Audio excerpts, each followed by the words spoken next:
Oh, you know what I love? Sports. Love sports. Sports. When It comes to Texas A&M. Where are you getting this information? Let me tell you. Welcome to TexAgs. TexAgs Live. I feel like I should be listening to the theme song from the Jeffersons. You know, we're moving on up. We will develop men. We will graduate players. And we will win championships on the field. The best way for us to win is to do it together. He is a guy that has gotten better and better and better. He's just got that dog in him. It's been special. The 12th man this past week was unbelievable. And this is a real program. It's not fake. This is a real place. And if you want to be really good at football, this is a really good place to be. You know, if I'm betting on anybody, it's the Aggies.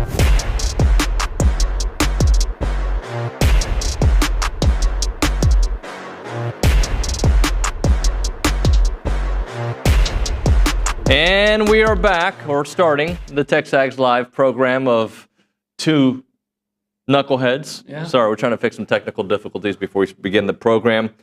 OB, I'm going to start off with some Aggie basketball. We're going to hear from Buzz here in a minute. But to me, while some of it could be tactical issues, right? Some of it can be tactical.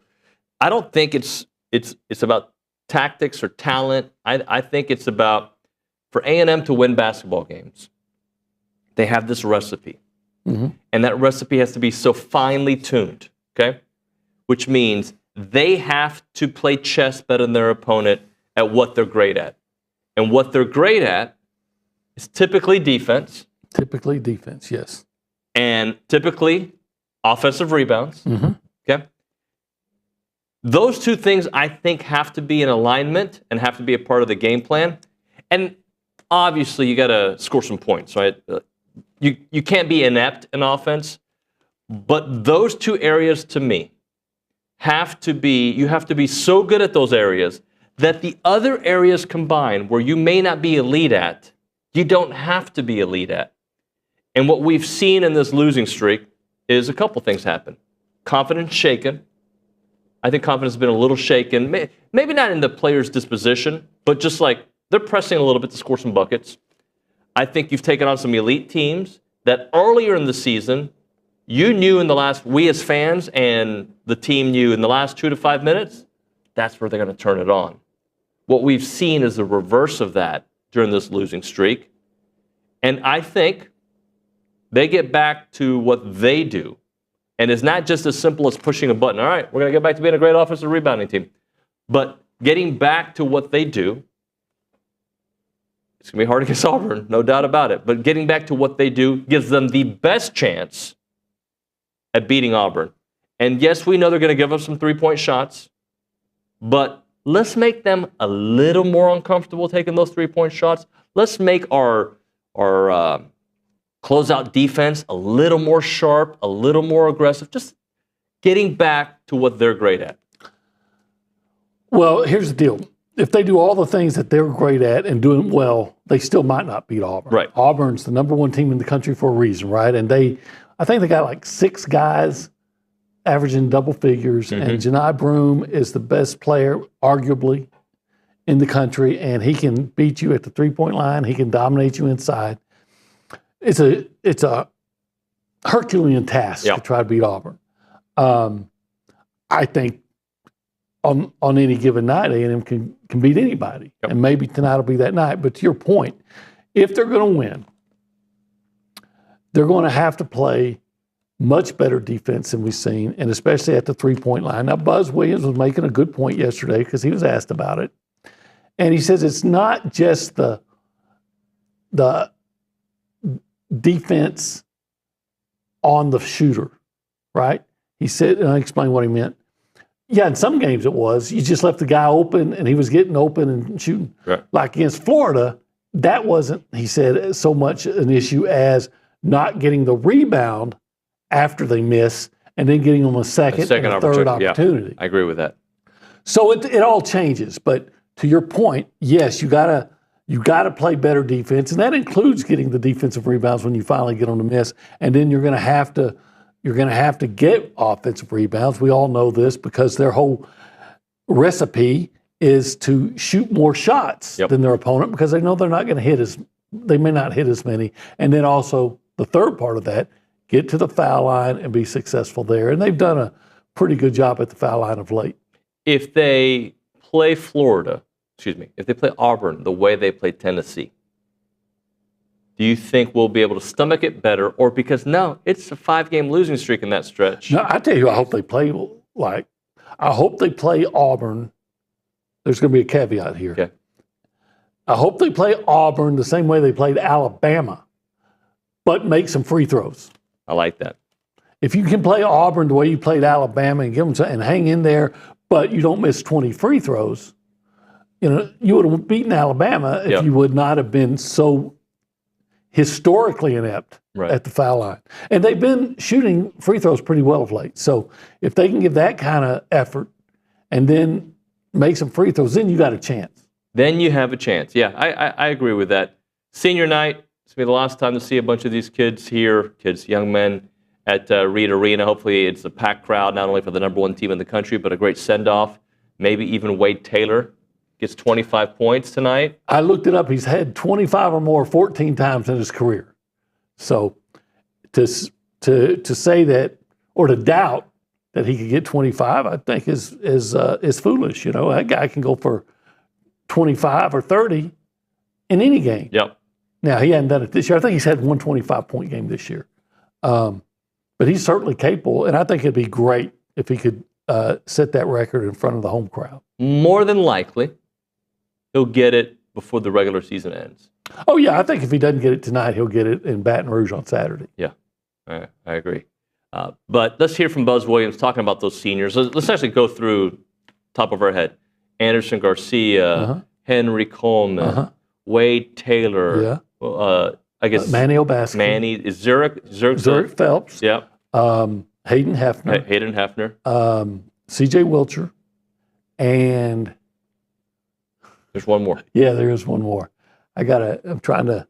Oh, Jace Carter. Jace Carter. There you go. There's your 8. And a lot of those gentlemen have been here for a long time. Yeah, some of them have been here just a year or two, but others have been here. I mean, even Henry's been here 3 years. This is his 4th season, right? Or is it 4 years? Yeah. Okay. Yeah, because let me think. Hold on. I thought he played 1 year. 22, 23, 24, 25. Yeah, 4th season. Okay. Yeah, 4th season for Henry Coleman. They all run together for me. So let's listen to Buzz breaking down his seniors, how much he loves them. Everything. They've been tremendous. Publicly, they've been tremendous. Privately, they've been even better. Relationships that'll last forever, not just with them, but with all parties involved, the players, the coaches, their parents. All of them will be here, not Andy's. Andy's parents have never seen him play. So we are Andy's family. And just very, very thankful, very honored, very humbled by the results of the group, but also just the lifelong relationships. Ball will eventually end at some point over the next few weeks, but the relationships I anticipate will be lifelong, regardless of wherever we are. And in the end, I think that's probably what the core of this should be. The core of it, lifelong relationships, and I think for this fan base, I know right now we're in a little bit of a storm with the way the team is playing, but this group, I think, will be remembered closely to like the Logan Lee years, or I should say the AC Law. I mean, it's going to depend what they do this month. Excuse me, not next month. We're here. Later this month. Yeah, how much, but I still think regardless of the success, this will be a group that people, I remember those years, it was fun with Henry and Wade. I think we'll be talking about this group for a while. Yeah, I think so. I'll tell you what, you can question certain things about Buzz, about his defense or whatever, and guys not shooting, and he even brings up his recruiting. I will never ever question the relationship he has with those players. Those players play hard for him. They love him. He loves those players. I don't question that a bit. Let's pivot a little bit to football, shall we? Okay. Are you familiar with Mike Elko? I am. He's the head coach at Texas A&M. He sat down with Billy Lucci yesterday. You got to be a premium subscriber to check it out. But we're going to play a little snippet or two from that. Were you able to listen to any of it? I haven't. I read. Okay. I'm more of a reader than You're a a reader. listener, Okay, there you go. So let's listen a little bit. I did two little things I want to listen to. Is one on the defensive line, because I think that's been, if not the biggest question, one of the biggest questions when it comes to this team. So here's Coach Elko talking about some of that young talent on the defensive line. We have to get used to this being college football too, right? Like college football is, you're going to lose players, and we lost 3 really good ones on the defensive line, and that's not easy, but that's the program you want to have, and so you got to go attack it, and you got to go address it, and I think every single guy that you mentioned will be involved in this conversation. I think you look internally and you say, okay, you got Cassius Howell ready to take a big step forward, Rylan Kennedy ready to take a big step forward. You know, Solomon Williams showed up in the bowl game and made some plays. Kendall Jackson will be back from injury and healthy, and we'll see what he can do. And then okay, let's go add some pieces. And so you go out and you add 3 transfers. You add Cersei and you add Hayes, and you add Kendall. And you get the 3 guys in there, and you put yourself in position to really go. And then you bring in Marco Jones, and I think he's going to be lights out, phenomenal. And so we're excited. We're excited about the group. So he ends with Marco Jones. He was here in the studio not long ago. That's a big dude, and they're raving about him.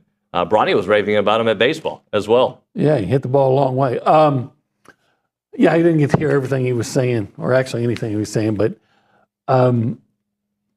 any good reports on the defensive line,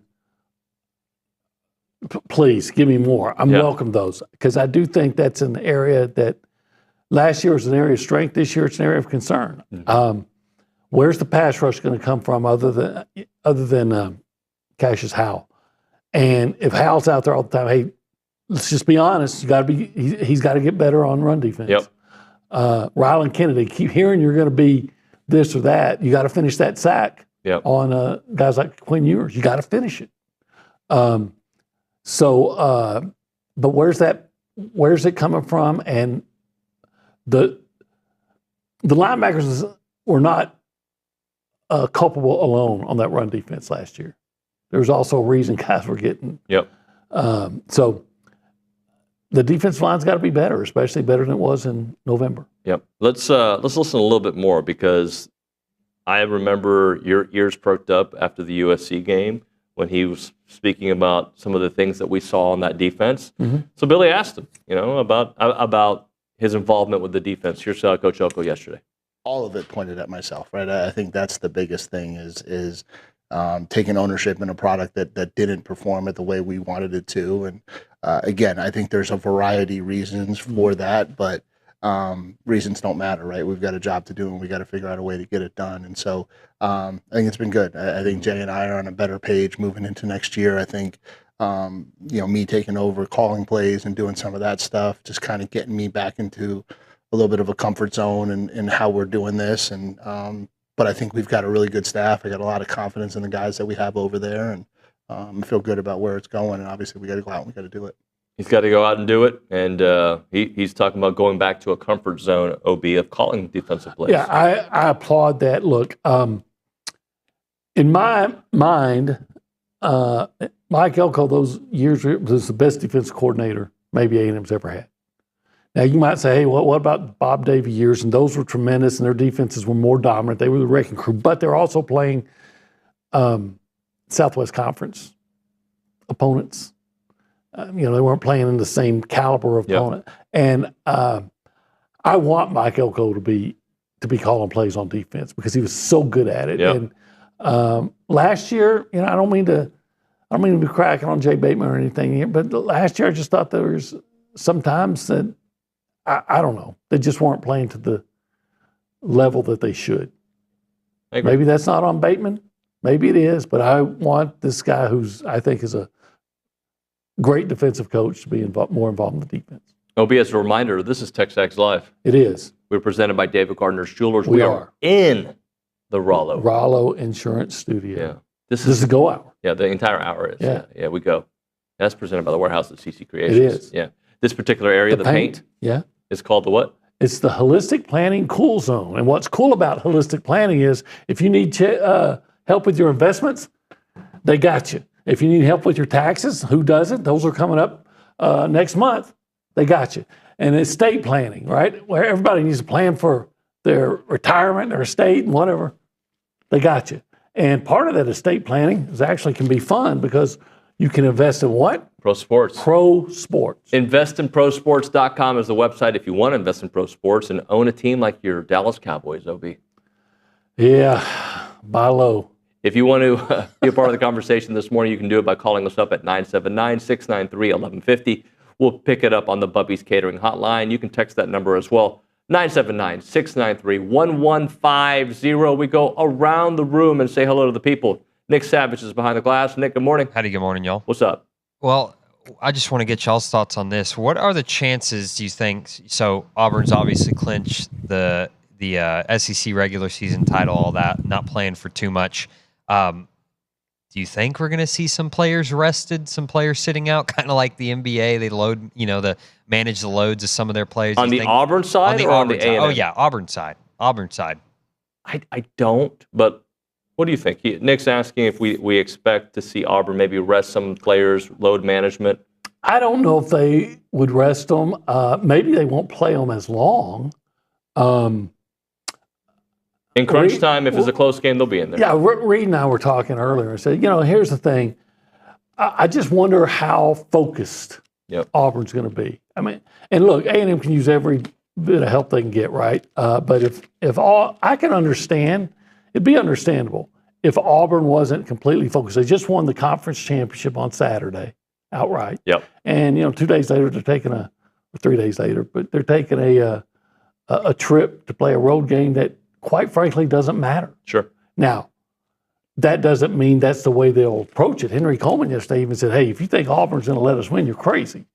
No one thinks that. But it's not about letting the Aggies win. Sometimes you just wonder if they're going to be on their game. And quite frankly, I hope they're not. I'll take confidence any way it comes. I don't care. It's like the baseball team beating Rice. Hopefully that puts them in a great position to beat UTSA today, who's won, I think, 10 straight games. Obviously not SEC schedule, but they've won 10 straight games. They've got, I saw Bronny's post earlier, one of their offensive players, one of their hitters leads the country in hits right now. So they got a squad, right, that's coming here with some local talent. And but I don't care how you get that confidence. My point is, I don't care how you get it. If you lay down a bunt and you get on base and now you feel good about yourself, you just get lucky. Whatever's going to spark that confidence, I need that to happen for the Aggie basketball team. Sure, I agree. By the way, what a under-the-radar athletic program they have at UTSA. Yeah. That's a pretty good athletic program over there. Pretty good. Let's go to the Angry Elephant News and the Social Center. Reed Neal's there. Reed, what up, buddy? Not much. How are y'all doing? Good, man. What's going on? So we have a commenter on TexAgs. He says, coaches and team never adjusted to their defensive strategy to account for opponents making threes.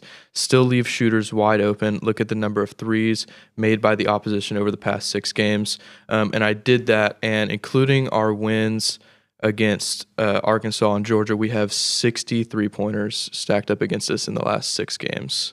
Yeah, but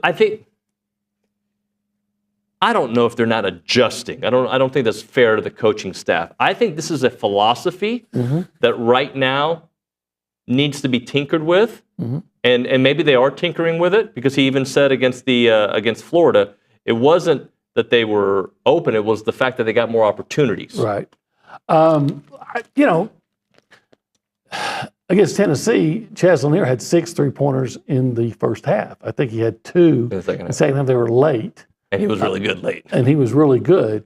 So they did adjust. Maybe you could say they adjusted late. And Buzz Williams does say, they average, or typically their opponent is going to shoot 8 more 3-pointers than what they average. Yep. So if you average 23-point attempts a game, when you play A&M, you're going to shoot 28. And I'll say this again: the thing that I'm confused is. Because I think, if I'm not mistaken, Buzz's philosophy is based on statistics. And over the course of a year and all the teams, I think it is, that it shows that these shots that they're trying to get them like in the corner are the least made, the lowest percentage shots. But who is that data compiled? Is it compiled from teams, including teams in the SWAC? Right.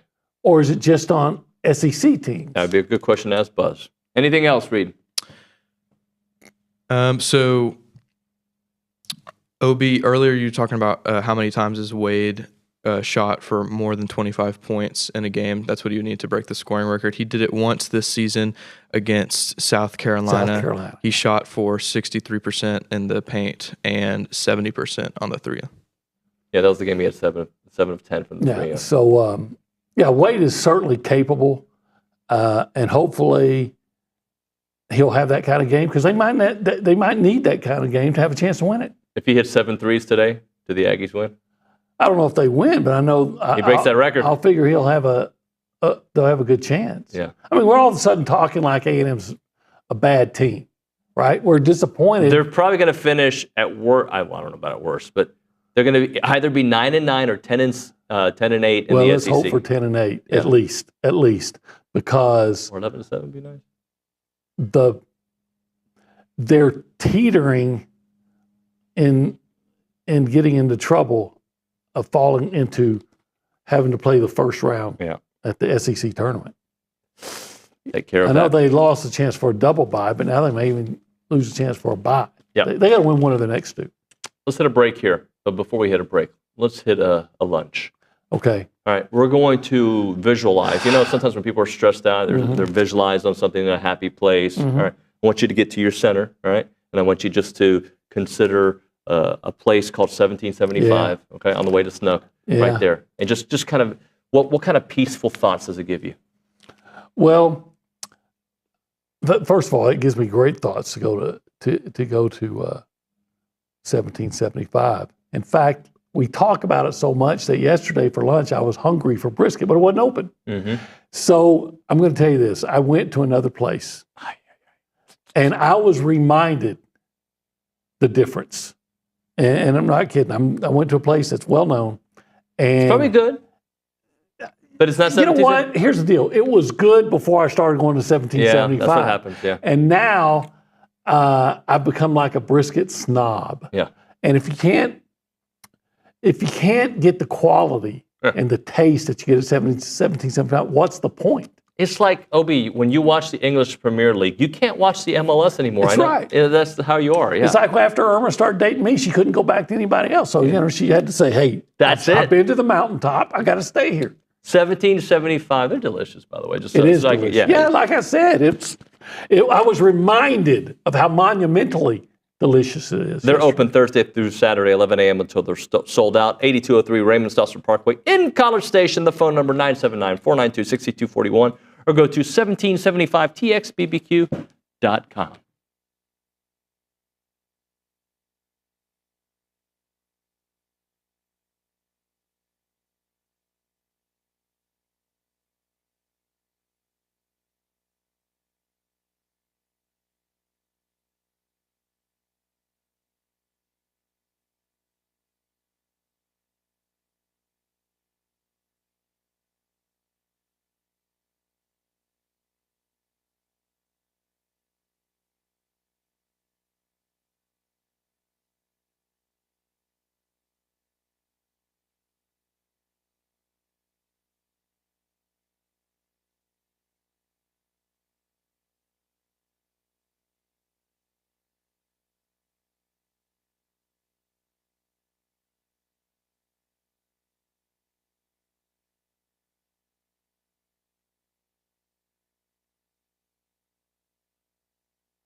And we are back here on TexAgs Live. We're presented by David Gardner's Jewelers, Rollo Insurance Studio, the Go Hour, presented by The Warehouse at CC Creations.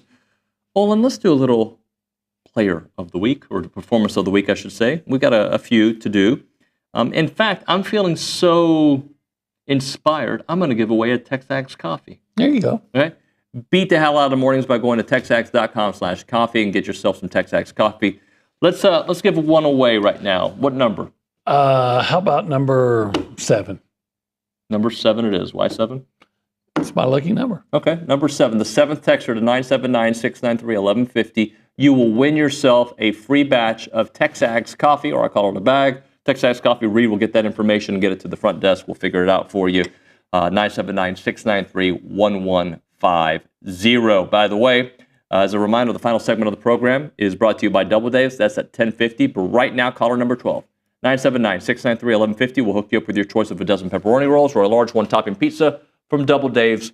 They've been serving Aggieland since 1984 with your favorite pizza. And, of course, those world-famous pepperoni rolls, reliable in-house delivery, bringing piping hot goodness straight to your door. Just click on doubledaves.com and your favorites are on their way. OB, performance of the week number 1. I'll give it to you. Okay, go ahead. Okay, I'll give it to myself. Oh, sorry. I was going to say, those guys on the 4x400 relay. Yeah. A&M's men's track and field team won their first ever SEC championship. Reed Neal at the Angry Elephant does have some particulars for us. Am I right about that, Reed? Yes. So it consisted of Ahmad Robinson, Cutler, Ahmad Robinson, Cutler, Zamzow, Antoni Nortique. Am I saying that right? Probably. Okay. Kumar Farquharson? Yes. And they won the final medal of the championship with a time of 3:03.9. And then another name I wanted to throw out there was Sam Whitmarsh. We know Sam, yeah. Added A&M's second gold medal of the day with an 800-meter time of 1:47.69, which secured his third straight 800-meter victory in the last 3 conference championships, including indoor and outdoor. Let me clarify. This is their first SEC indoor championship. Yes. And they had 107.5 points, 9 medals, 5 gold, 3 silver, 1 bronze. Yeah, outstanding. Yep. I think the most fun event to watch at a track meet is the 4x400 relay. It's fun. Or as I call it, 1,600-meter relay. And, that was, I watched it on YouTube, and that was an exciting race. Can we give Caden Kent some love? Yeah, absolutely deserves it. Caden Kent. What a night he had on Sunday night. Yeah, he had the homers. Look at that, 277 on the year. That we want that number to go up. 3 homers, 4 RBI in the last 4 games. Sorry, that's 277 in the last 4 games. 3 run scores, but as OB mentioned, the final game of the Astros Foundation baseball event was the homer day. So Congratulations to Caden Kent. And I feel like we could do this every week. Ryan Prager. And Prager's so good. Man, he's so good. 10 strikeouts in that game, 6.1. Starting pitching has not been the problem. No. The problem's been, as everybody knows, 2 problems. The offense has been in a rut, and the bullpen's been a little shaky. I'm going to give you a name that I think you might have heard by now. Okay? Okay. But you're going to be hearing often. Is it a female name? It is a female name. Sydney Lesentine. That's a heck of a name. SEC Coach Freshman of the Week. Yeah. She should have won it last week, by the way. And she gets her first career no-hitter. Wow. And the first Aggie freshman to do it since 2008.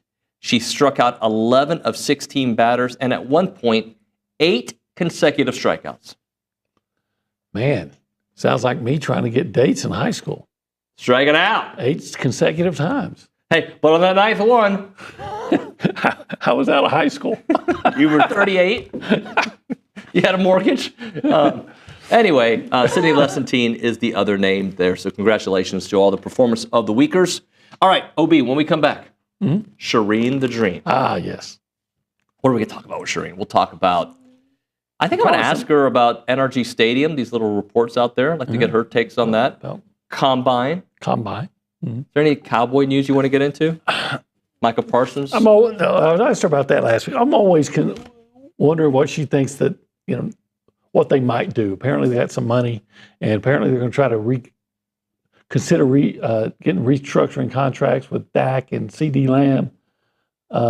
See if there's any meat on that bone. Yeah. I'd like to see that. We'll hit a break here. We'll do that. Right now, though, bird dog.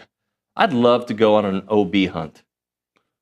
Well, I wouldn't like that. I don't want anybody hunting me. No, not hunting you, but go on a hunt with you. Last time you went hunting? Last time I went hunting, it's been a while. It's been a long time. Lusk, I think we got a great content idea. Take OB hunting. You like to hunt elephant, you told me, I think, right? Yesterday, isn't that what you said? No, I don't. Last time I went hunting, I couldn't tell you. I've been fishing, but I haven't been hunting lately. I can tell you the last time I went hunting. You know, I know when you went. First week of November. It's my fault the Aggie football team started losing. You know who'd love to go hunting? Who's that? Mrs. Buchanan. Yeah? Oh, yeah. Oh, yeah. Bring her. She loves to kill stuff. Yeah. Well, we should all set up another TexAgs hunt, but regardless, they're Airbnb for hunting experiences. So if you own the land, or if you want to be a hunter, or if you are a hunter, whatever it may be, let Jonathan Lusk and the team at Bird Dog take great care of you. If you're a landowner, they'll find ways to make you money. That could include bringing hunters on your ranch. But if you don't want them on there, that's fine. They can also find those tax benefits for you on your land as long as you're farming or running cattle. Some of their clients are making an extra $100 to $500 per acre of land. If you're a ranch broker, you need to talk to them as they can help your buyer or seller understand the additional ways to make money. You don't have to sell hunts with this program. The website is birddogit.com, birddogit.com. Check it.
And we are back here on TexAgs Live. We are presented by David Gardner Jewelers. We're in the Rollo Insurance Studio. It is the Go Hour, presented by the Warehouse at CC Creations. Let's talk a little pro football talk and all Aggie talk with Charean Williams on the Buppy's Catering Hotline. You can check out her work at profootballtalk.com. And, of course, she's an Aggie Hall of Famer. Charean, good morning.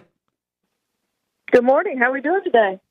Doing well. Well, yeah, except, yes. I'm personally doing pretty You're doing well. Sports-wise, I could be better. I'm fighting with the allergies, and I guess I could be better, much like sports-wise we could be better. Sports-wise, we could be better. Charean, yourself? Yeah. We could be better. I mean, the only thing Saturday that was great was the track and field teams, and congrats to the men for winning the SEC title. That was fantastic, but otherwise a pretty bleak day on Saturday. I came down and moderated a panel for the women's 50th anniversary of women's athletics. It was fantastic. Really enjoyed that, and I wish we had won all three events: softball, baseball, and basketball on Saturday. But at least baseball rebounded. Got to see that on Sunday, and hopefully basketball can pull off the big upset tonight, and baseball can keep their win streak going. So maybe we've turned it around here. We can only hope, right? Yeah. What's your optimism for tonight's basketball game? Well, yeah, probably not real good considering the losing streak that we're on and how we're playing right now, and the fact that we're playing the best team in the country. But It's at home. I know the crowd's going to be rowdy, so that should add something to it. So hopefully they can find something within them, and it would really help, obviously, the seeding and all that, if they could pull this off and get it turned around before the tournament. So to me, more than the win, they really need to play well. They need to take this down to the end and win or lose, just play well and know that they can compete against these top tens, because, when you start losing like this to really good teams, you do start having some doubt. The confidence isn't as strong as what it once was. This is a good basketball team, but they got to believe in themselves, and I think it would go a long way if they can play really well against a really good basketball team. Charean, I was telling OB, I don't know where this group of seniors or this core for A&M is going to rank all time when it's all said and done. But I do feel like this is a special group that we've been able to watch, regardless of this losing streak right now, that I think we're going to remember the Henry Colemans, the Wade Taylors, the Anderson Garcias for a long time. In your heart, are these players a part of that kind of, that conversation piece? Yeah, there's no question about that. They've changed the basketball culture at A&M, and they've done it in a big way. And I think they've shown that basketball can succeed at A&M. People will come out to support it when there's a winner on the court, and they've been winners the whole time they've been here. It's just they provided so many great moments during their time, and they've stuck it out. This, transfer, portal, age, just to see players stay around when they have a chance to go somewhere else is meaningful. And I think it's what, an Aggie athlete, well, we all want an Aggie athlete to look like, somebody who buys into the core values, somebody who loves the university as much as we do. And I think they all do that. And, I talked about Jada Malone on Saturday at the deal. She was on the panel, and it's the same deal with her, like chances to transfer and just stayed and has done what she's done. And I think that's great. And, we should applaud all those athletes who stay and do what they've done and provide us so many exciting memories and not transfer somewhere else and end up somewhere else. So, kudos to all of them. And I just wanted to know how much we thank them for all the memories that they provided us. And one of the big topics of debate that's come up lately is when he sets the all-time school scoring record, Wade Taylor. Some are saying that he'd be looked at as maybe the best player ever at A&M. Your thoughts on that? Because there have been other great players here too. Mm-hmm. Yeah, AC Law, obviously, with what he did against Texas, ranks right up there and will always rank right up there. And Yeah, but I just think Wade changing. Now it's got to continue after this year, and I think it will. But I just think he changed the entire culture and the way people look at A&M basketball and everything that comes with that. So yeah, I think he's going to walk away from here as the greatest basketball athlete we've ever had, and there have been some really good ones. There's no question about that. But I just think on the scale and with what he's done, culture-wise and everything else, not just scoring record, that's great and all that, but just his leadership and everything else, I think he will walk out of here as the greatest male basketball player in the history of the school. And there's something to be said for that. It's really hard to do in any sport, no matter, how good or how bad or how mediocre you've been, to be the best in something, considering how long we've had basketball, is amazing. And again, I know we haven't had all that many great teams in the history of the school, but we've had enough teams and we had enough good players to say that about Wade Taylor. I think is something. Talking to Charean Williams here on TexAgs Live. Charean, I don't think we've spoken since Shamar Stewart's nice run there at the Combine. Just what are you hearing from scouts? What's kind of the word on Shamar Stewart? Well, he made himself a lot of money, I'll tell you that. It was really special. Like I got to meet one-on-one with all three of our Aggies. All the NFL people who were escorting around know him. And, hey, Sheree, this is Nick Squirt. And I was like, oh, Nick, I'm an Aggie. And so we high-fived and we talked for a little bit. And then I went up and introduced myself to Shamar Turner. And he said, can I hug you? I got to hug all my Aggies. And so he hugged me. And then I talked to Shamar Stewart, and he saw my ring, and he grabbed my hand. He said, I just ordered my ring. I can't wait to get my ring. I'm so excited. But he made himself a ton of money. And, I hope it's not one of those things where, because the questions are obviously the production didn't match. Around the quarterback a lot, just didn't take the quarterback down. 4.5 in his career, 1.5 last season. Just didn't get the quarterback to the ground. So I hope, and some undisciplined penalties, we all know. So I hope that he can translate it all to the NFL, that potential and all that comes out, and he can be the next Myles Garrett. He has the potential to do that. He has the talent to do that. He's just got to have the production now to meet all that, which, he didn't necessarily have at A&M. But he was outstanding, just, an unbelievable athlete. He's propelled himself into the top 10. I don't think he'll get past the Bears at 10. He will be probably a top 10 pick. It'll be a surprise if he gets farther than that. So I don't think any of us before last season started or when this season ended would have thought that. But that's what he's turned himself into. And kudos to him for the way he worked after the season ended and getting himself ready to do what he did in the Combine. And I don't know how much he'll do at the Pro Day. They all told me they're going to do something at the Pro Day. He may just do position drills or something like that. But I guarantee you scouts will be out to see him at the Pro Day do something. Would it be counterproductive for him to do something at the Pro Day? I mean, he's, leave, make them want more. Yeah.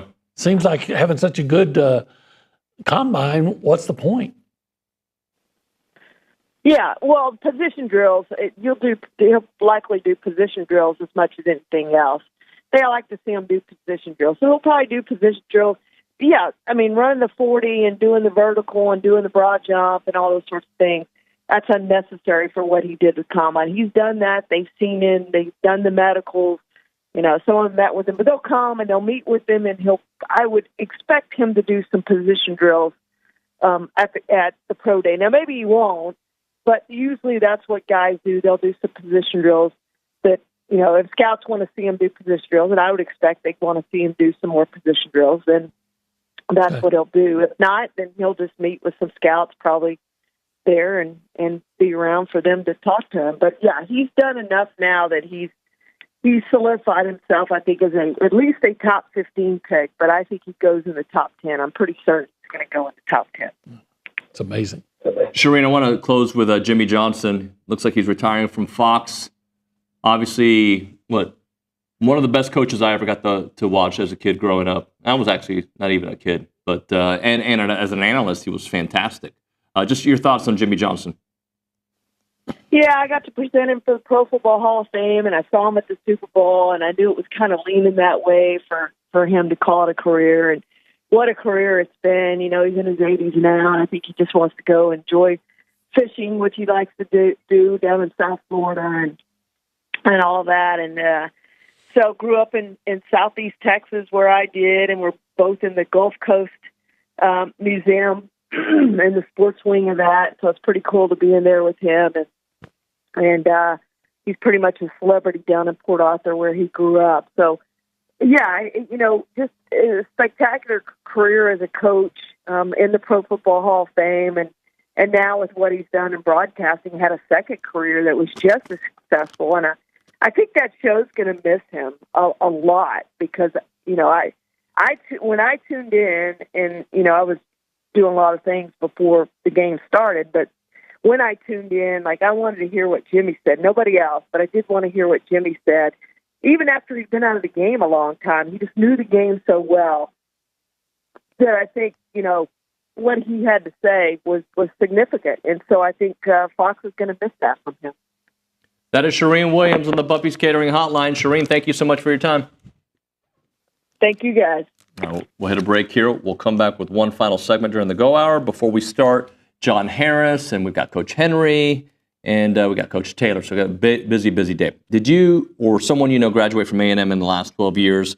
And are you leading by example in business and in service? If that's the case, the Association of Former Students would like to invite you to nominate yourself or someone that you know for the 12 Under 12 Award. Each year, the association recognizes a dozen Aggies who have graduated within the last 12 years for their business accomplishments, civic or military service, and outstanding representation of A&M's core values of excellence, integrity, leadership, loyalty, respect, and selfless service. Previous year honorees have included leaders in business and higher education, architects, petroleum engineers, nonprofit execs, physicians, veterans, and members of the U.S. Armed Forces. 2025 nominations close on Saturday, March 15th, so be sure to submit a nomination soon. To learn more about the recognition and submit a nomination, please visit tx.ag/12under12 nominations. It is the Association of Former Students.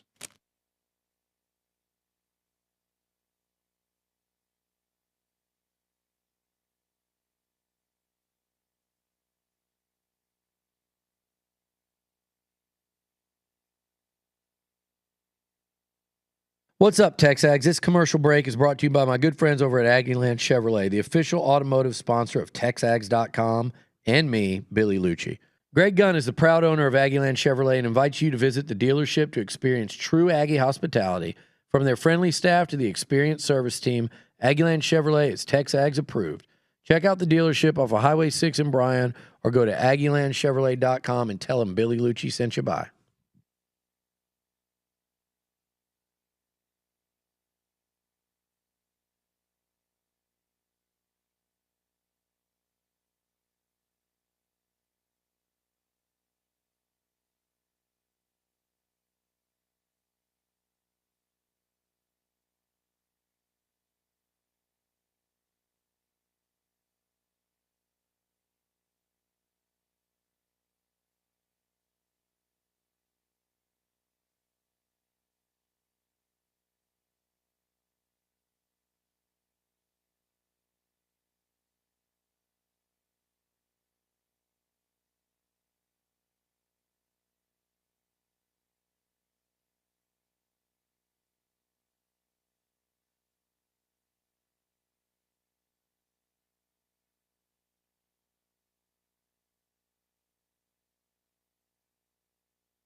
And we are back here on TexAgs Live. We are presented by David Gardner's Jewelers. We're in the Rollo Insurance Studio. The Go Hour's got about a minute left. OB here, presented by the Warehouse at CC Creations.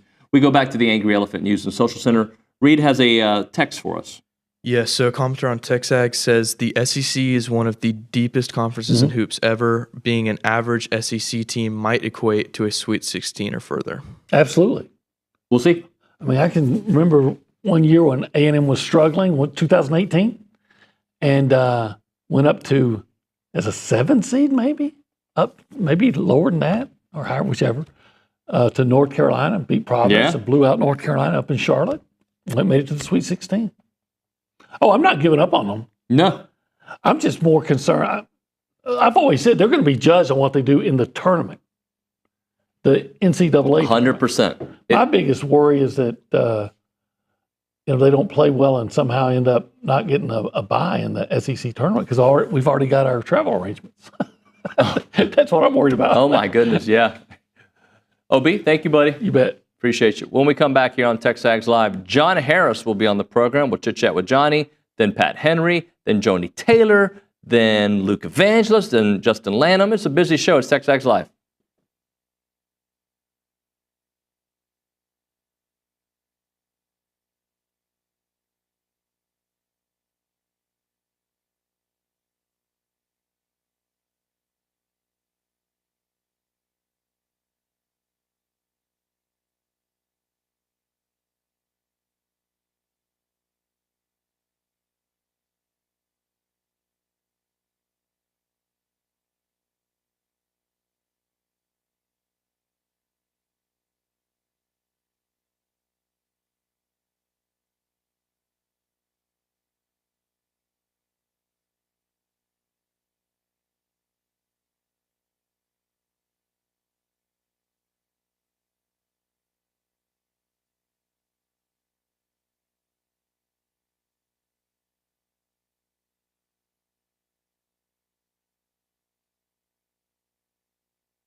And we're back here on TexAgs Live. We're presented by David Gardner's Jewelers. We're in the Rollo Insurance Studio. This hour number 2 of the program. We turn our attention to the footballtakeover.com founder and, of course, the sideline reporter for the Houston Texans, my buddy, John Harris. Johnny, good morning, buddy. Good morning, David. How are you? Sorry, I'm driving. I forgot that Josh Pate ruined my Wednesday, actually ruined my Tuesday. So I'll come to a stop here in a little bit. How you doing, buddy? I'm good, man. Josh Pate will actually be on the show tomorrow. We're looking forward to having Josh, but we love having John Harris because he's family. And speaking of family, maybe a small part of actually bigger than a small part of our audience will know this, but our buddy Raheel posted a picture of the Oscars, and there was John Granado in the background in a tuxedo, like sitting by some big-time celebrities, and that guy is why we are buddies. He put us together, Johnny. He did, and it was no surprise at all that Granado was at the Oscars. No, none whatsoever. If you just said, look, somebody you know is going to be at the Oscars, I probably would have put Granado in front of my daughter, and my daughter is in the field. But they're both in LA, so there's that. But Granado's going to find his way. Like it wouldn't surprise me if Granado had drinks with Chalamet and Sandler after the event. Like it wouldn't surprise me at all if that were the case. He couldn't take Chad Clay and Yanni all to LA, I don't think. So he's got to make new friends with like Chalamet and Sandler and Meryl Streep and the rest. So not surprised at all that he ended up being at the Oscars. Heck, I'd love to go to that event. I think that event is pretty cool. So hopefully one day my daughter will go there and take her old man. For those who don't know, John Granado, I think most people probably do, is a legendary talk show host from Houston. Johnny, I want to ask you about the faking the injury rule that college football is considering, which is a 5-yard penalty if it happens, timeout / 5-yard penalty if you were out of timeouts. What do you think about it? OB on the show yesterday mentioned that, just make that player have to leave that series, and not come back in that series. He thinks that's an easy fix to it. What do you think? Yeah, I think OB's closer to it because it's dicey. You all of a sudden flag a team for 5 yards or cost them a timeout, and a guy's got a high ankle sprain. I mean, I think the biggest thing is if that guy goes down, he's out the series. He's done for the series. Now, again, that can be dicey as well because he might just need to kind of need a second. And I've seen that plenty of times. Guy kind of he takes a hit, kind of falls a little awkwardly. His shoulder fall. He landed his shoulder wrong. I got to go back in the game, but I think there can be something you can do that it doesn't put, and I think that's what OB's doing. Taking a judgment out of is that a real injury? I don't know. I think officials have a pretty good idea of what is a real injury and what isn't, and so now they're going to again be subject to making a subjective answer. I don't know. Is he? I think OB's is more quantitative. Okay, that guy's down. He's out the series. I think that's probably easier for the officials to determine. And I think that's probably where it goes. But yeah, this is nonsense. When you watch replays and the linebackers lining everybody up, and then all of a sudden, calf injury. Okay, come on, man. There are cameras everywhere.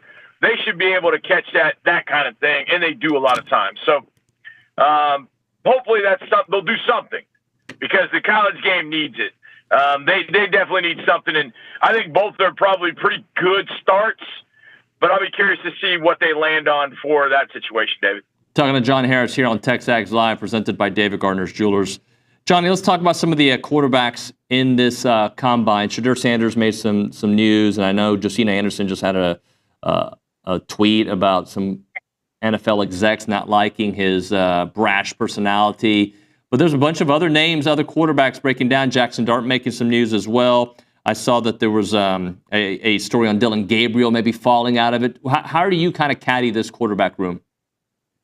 Yeah, and I'll start with the last one, Dylan Gabriel. I actually think Dylan had a pretty good senior year. I don't know why Dylan would fall out of it. I mean, I would argue that maybe he's never been in it, to be honest. So, but I think Dylan Gabriel would be a guy that I would draft and, kind of like Kellen Moore many, many years ago, kind of a seemingly soft tossing lefty, a guy that's coach on the field. I mean, look at Kellen Moore now. He's a damn head coach of the New Orleans Saints. I just have said all along, this quarterback class doesn't excite me in any way, shape, or form. It just doesn't. And, with Cam Ward at the top, like, there are things he does that you're like, okay, but, Cam's pretty confident, bordering on cocky. And, sometimes that can rub people the wrong way. And I know Shedeur has, seemingly. And I thought about this the other day. I don't think they're really, Shedeur is like Tim Tebow in a way. He's polarizing. And you really can't make a good, solid assessment of Shedeur, because if you bring up liabilities, you're hating. And if you bring up assets, you're kissing up to his dad. And Tebow is kind of the same thing. Oh, you love Tebow so much you can't see his liabilities. Oh, you hate Tebow so much you can't see what he does well. It's kind of the same thing. I think Shedeur has a place in this league, but I think Shedeur has a lot of growing up to do. And Josina, defending him and all that kind of stuff, like, I wasn't surprised by it, because there are going to be people that are going to bash the critics or whatever. But NFL scouts, I can tell you, feel some kind of way about Shedeur. They just do. And they feel that way about kind of everything that was going on in Colorado. I know that because I've talked to many of them, not just ours, but scouts across the league. I know how they feel, and I know how NFL teams feel about a circus arriving in their building. They don't like it. So I think this quarterback situation is going to get really interesting. Jackson Dart, I can tell you right now, at the Senior Bowl, I could just watch the ball in the air. Now you see who the quarterback was, just watch the ball in the air and go, that's a Jackson Dart throw. He just, from a physical tool standpoint, is further ahead seemingly than a lot of guys. I mean, he's just blessed. The guy to watch, I think, is Tyler Shuck from out of Louisville. It didn't work at Oregon. Texas Tech, they really wanted to do their thing with Baron Morton, but Texas Tech knew how talented he was. They just wanted Baron Morton, kind of their poor man's Johnny Manziel, to take over. But I think Shuck showed at Louisville, man, he's got tools. So I think Shuck would be a guy to watch. I've never been high on Quinn Ewers. I've always been like, well, we'll see with Quinn Ewers. It just never happened. So I think, to me, it's Cam Ward 1, and then Shedeur's probably 2. I think Dart, for me, will be 3. And then I think either Jalen Milroe, Tyler Shuck will be 4. Jalen Milroe's as good throwing the ball outside the numbers as I've seen in a long time, quarterbacks. But he's got to do more than that. Jalen Milroe's kind of like an NBA team. Shoot threes and dunks. And, he can run it really well, and he can throw outside the numbers really well. But that mid-range, the middle game, which is much more valuable in the NFL, he doesn't have that yet. And I don't know how hard that is.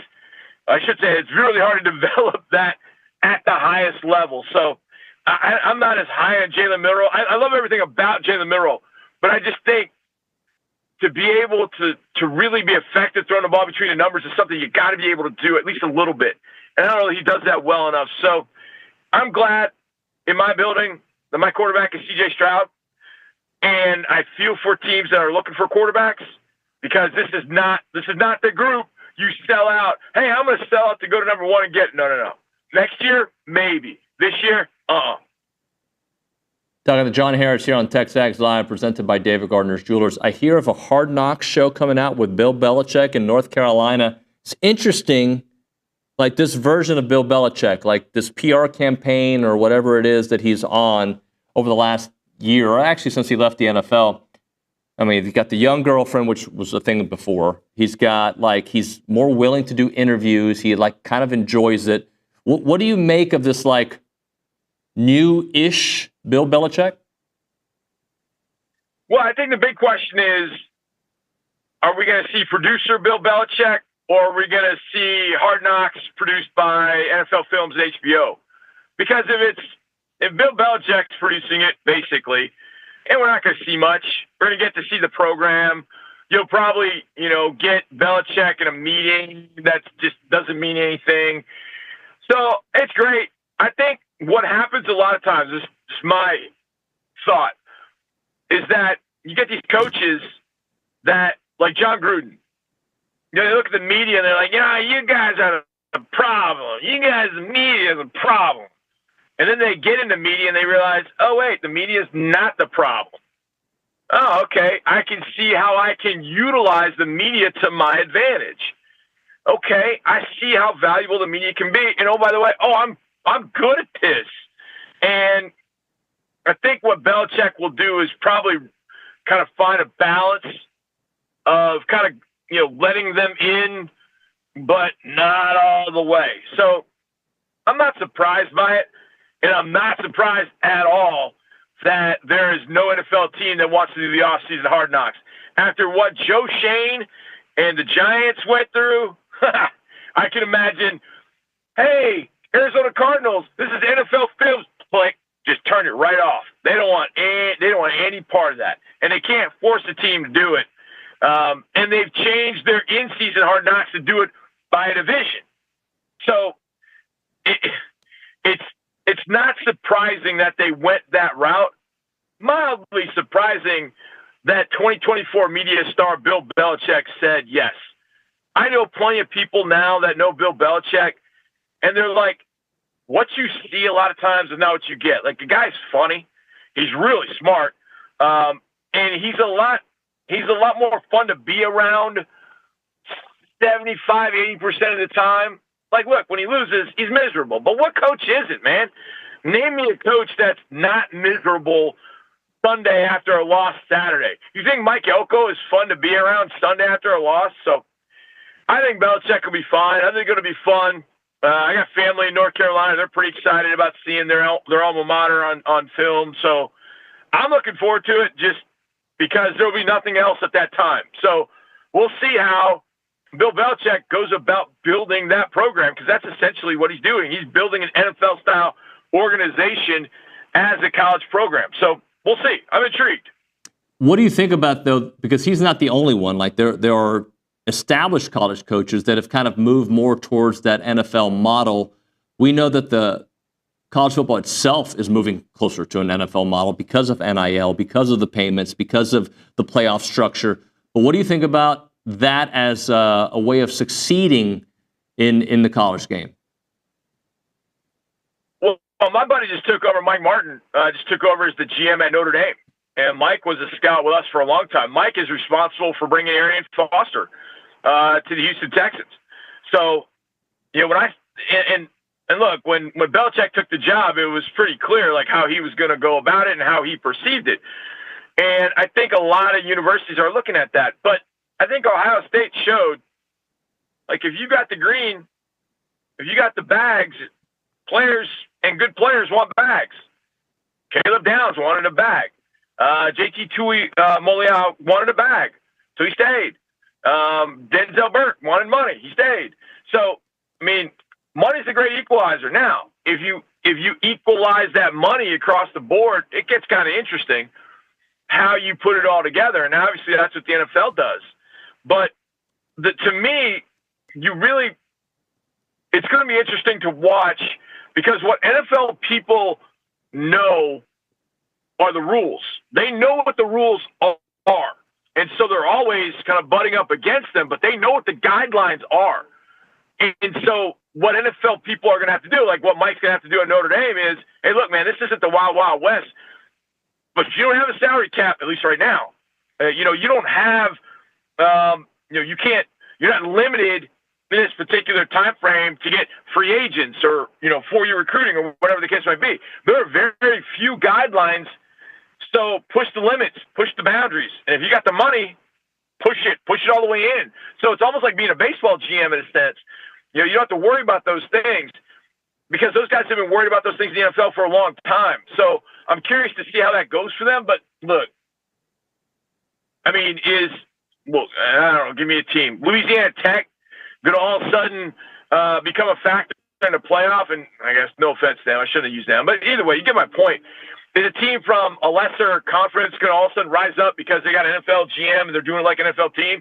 No, this is still going to be probably the same 12 to 15 teams in the mix at all times. It's going to be your Ohio State, your A&Ms, your Texas, your teams from the SEC, teams from the Big Ten. And God only knows what this whole Big Ten, SEC, seemingly alliance, impact, who knows what that's going to do, David? Because if that puts 4 SEC teams and 4 Big Ten teams in the playoff every year, mandatory, all of a sudden, I mean, like, you and I could go be the GM somewhere because we got a 25% chance that my team is going to get one of the automatic dates to the playoff. So, it still is going to come down to me a lot of the same things. So I think as we try and figure it out, it looks right now like it's heading with an NFL model, and it's definitely headed that way. But there are a lot of different things that kind of stand in the way of it truly getting there. But I do think we're headed there, and how to handle it, yeah, you got to have, I think, some NFL experience. That said, I do think that there are a lot of people that, just in doing college recruiting, they could do that damn job too, because you still got to have that aspect. You still got to have the 4-year players. And I think it's all on how universities decide, we want to be more free agent based, portal based. We want to be more draft based or 4-year recruiting based. It's going to be interesting, that's for sure, to watch over the next few years. But I do think there's definitely something there to the fact that a lot of college teams are now going out and getting NFL personnel to run their organizations, basically. Jim Nagy just took over in Oklahoma. Mm-hmm. He ran the Senior Bowl. He spent a lot of times, probably 2 decades, in the NFL on the scouting side.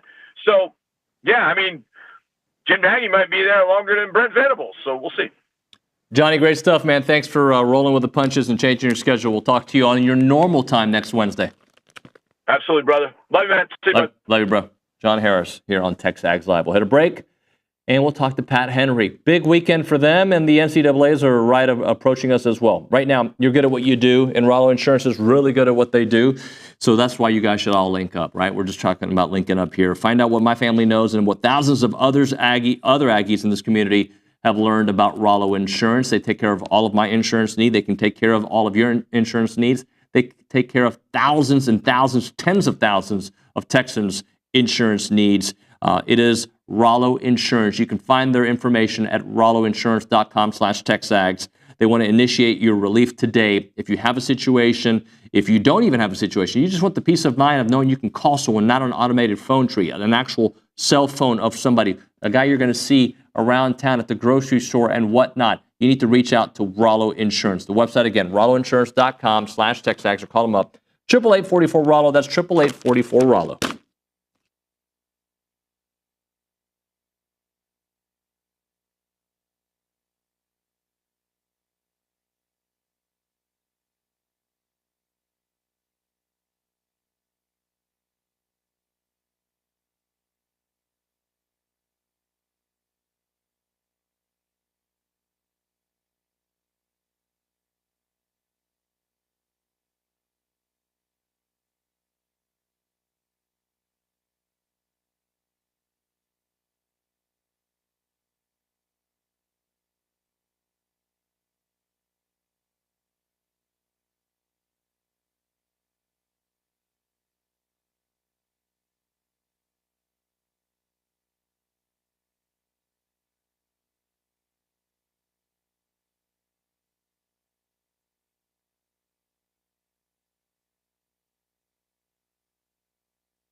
And we're back here on TexAgs Live. We are presented by David Gardner's Jewelers. We're in the Rollo Insurance. Technology is really good, and then somebody's yelling from the back room. David, we're back. Coach Henry is here in studio, and that weekly interview is brought to you by the Brazos Running Company, a local Aggie-owned specialty running store, where you can find Brooks on Hoka shoes, located at Century Square below the Store Cinema Grill in College Station. How are you, sir? Doing well. We had a great weekend. We must have felt pretty good, huh? Yeah. Both teams, both our men, we won. Women, we were 5th. But women, we did a good job. We just don't have the depth to win that kind of track meet. On the men's side, we have good depth, and we have some great upfront performers. So it's we've got a real good men's team right now, and to win the SEC is a major accomplishment. What is different about this men's team than maybe some of the past, or just what makes this team unique? Well, I've been kind of talking about that as the years gone by. We have a different depth within the group. We have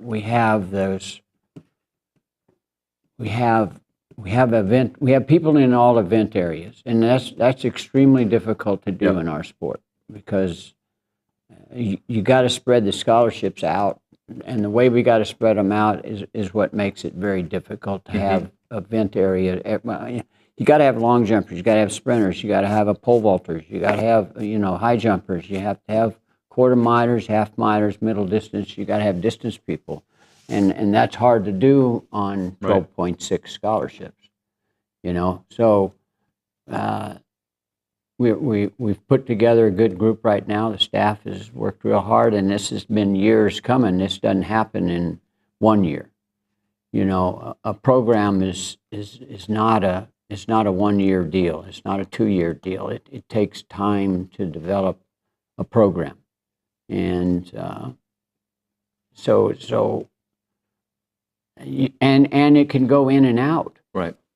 I mean, we've had years that we won national championships here, and then we've had years that, of course, we have not won a national championship, and we've never fallen out of the top 10 or so, but we've had years that we're not real pleased with, and so then it's about getting it back together and doing some things that it takes to be successful. So it's a cyclical thing, and we've got a men's group that's doing real well right now. Well, let's talk about some of those men. The 4x400, which Ahmad Robinson, Sam Whitmarsh, we have Blake Harris.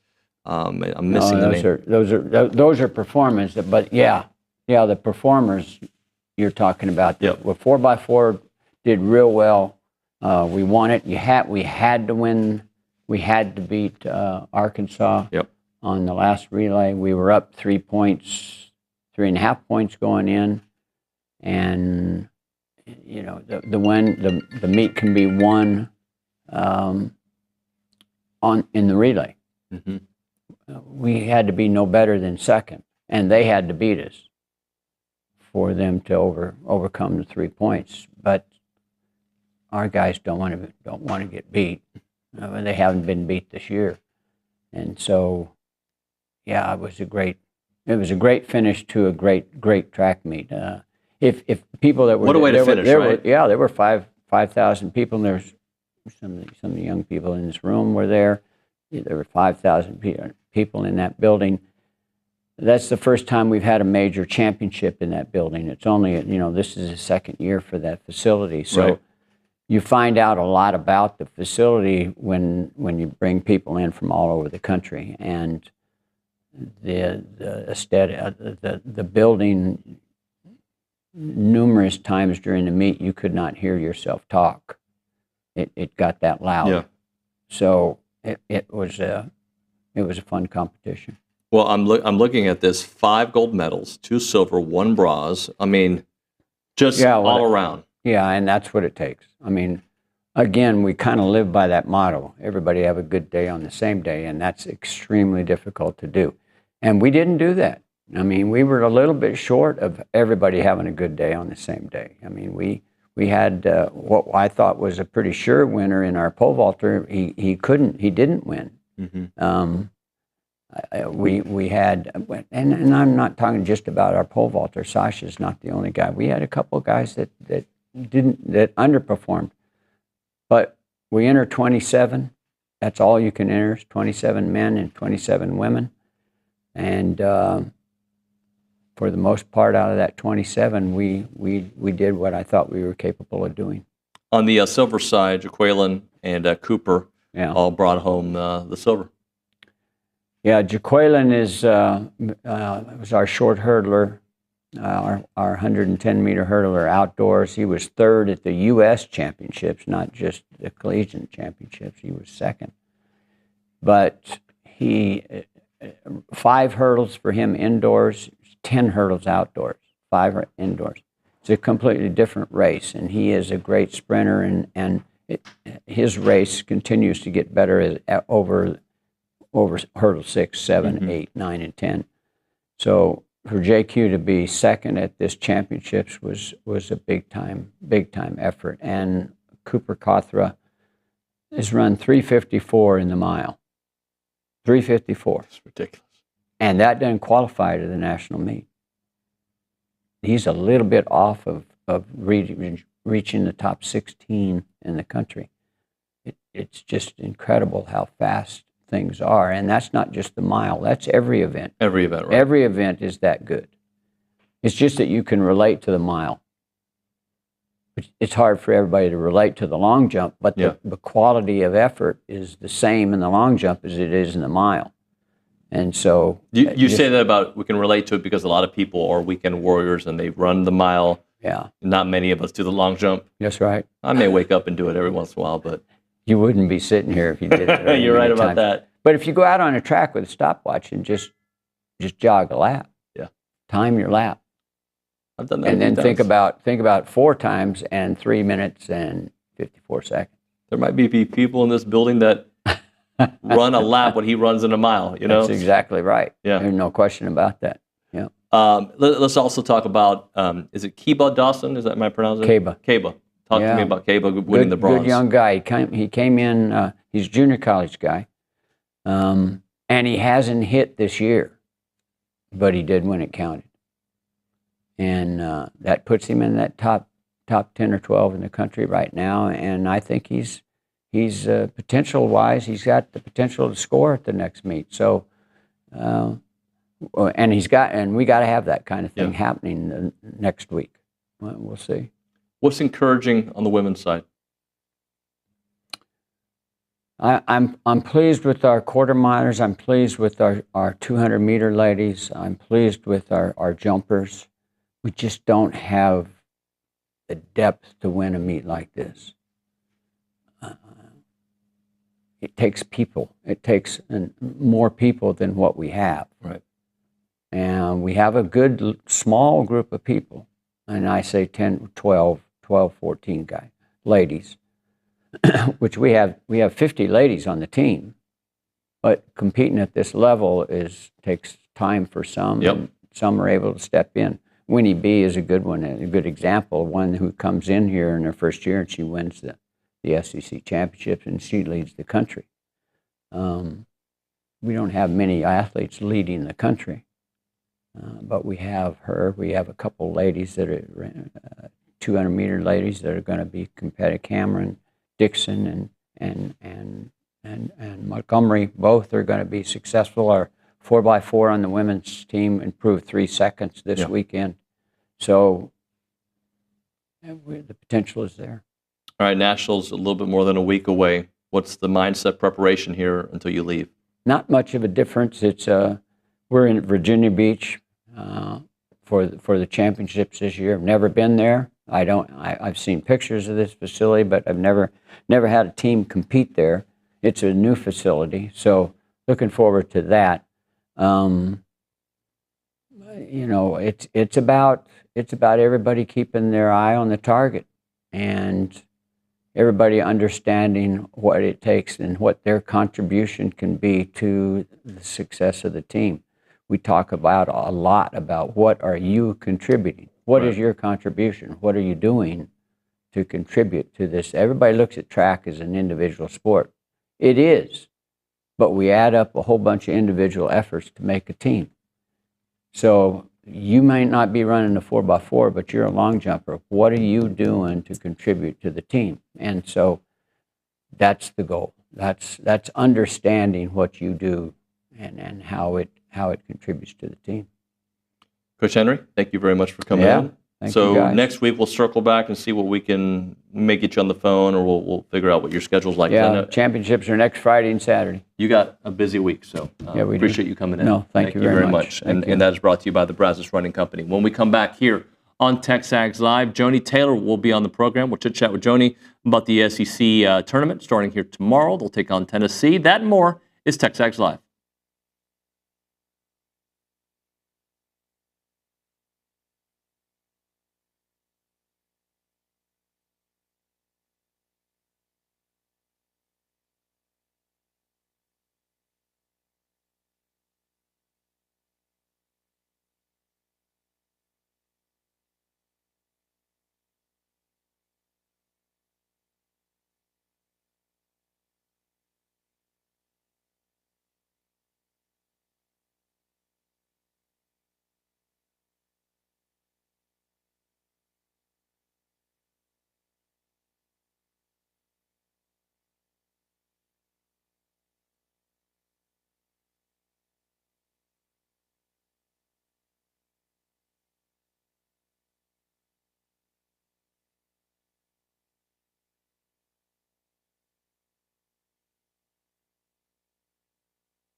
It is TexAgs Live. We're presented by David Gardner's Jewelers. We're in the Rollo Insurance Studio, turning our attention to women's basketball. SEC tournament starting tomorrow for the Aggies as they take on Tennessee. Let's go to the Buppy's Catering Hotline. That's where we find Joni Taylor here on the program. Joni, good morning. Don't have Joni on there. Joni, good morning. Hey, can you hear me? Yeah. Hey, how are you? I'm good. How are you doing? We're okay. Let's talk about it. I was trying to think in my mind of like maybe from what I've heard from you over the last few years of the approach this weekend. Do you look at this as an opportunity to wipe the slate clean, or maybe micro goals, mini goals, take care of one thing, and then we'll move on to the next thing? How do you kind of look at this very difficult tournament and what you all need to do? Right. I think it's to focus on what's in front of us, and that's Tennessee. Right. Obviously, there's a week-long tournament that's going to be played, but you've got to look at what's right in front of you. And so whether it's the SEC tournament or postseason tournaments after that, it's so easy to kind of get caught up in looking at, well, what if this happens and this happens? And we need to get to the next thing to make that happen. So for us, our focus has just been on the team that we have to play. And so we spent a ton of time, obviously, watching film on the first time around. It has been a while. That was our first SEC game, so they're different, and we're different too. And so just talking about the tweaks and adjustments that have been made, that they've made and that we've had to make because of our injuries and the limited amount of players we have. And we got here last night, and we'll go practice a little bit later today and put some things in. And then it's about going out there and playing as hard as you can, because this is, win and advance or lose and go home. And so for us, this is because of where we are, this will be our last opportunity to play basketball this year. And so we want to make sure they go out there, and as they have in this difficult time, they've played hard, they've stuck together, and we want to make sure we put that on display and make sure we're representing ourselves the best way possible. Do you think some of the battle scars that your team has had to go through this year have prepared them for the challenges of a tournament where everything's on the line? I definitely think there's a resilience and a resolve that they've developed throughout this. It's not where we wanted to be, where we saw ourselves with this season. However, I think that they have learned how to find many goals inside of the game. Like what is it that we're trying to do? Where can we find success and still come out and attack and fight? And so we've got about a 4 or 5 minute stretch of time where we just don't execute, or defensively we don't execute, and the game gets away from us. And so focusing on how to take away those moments and to keep ourselves in games especially after we get tired. You've spoken many times about the impact of Sahara Jones. Just how do you leverage that?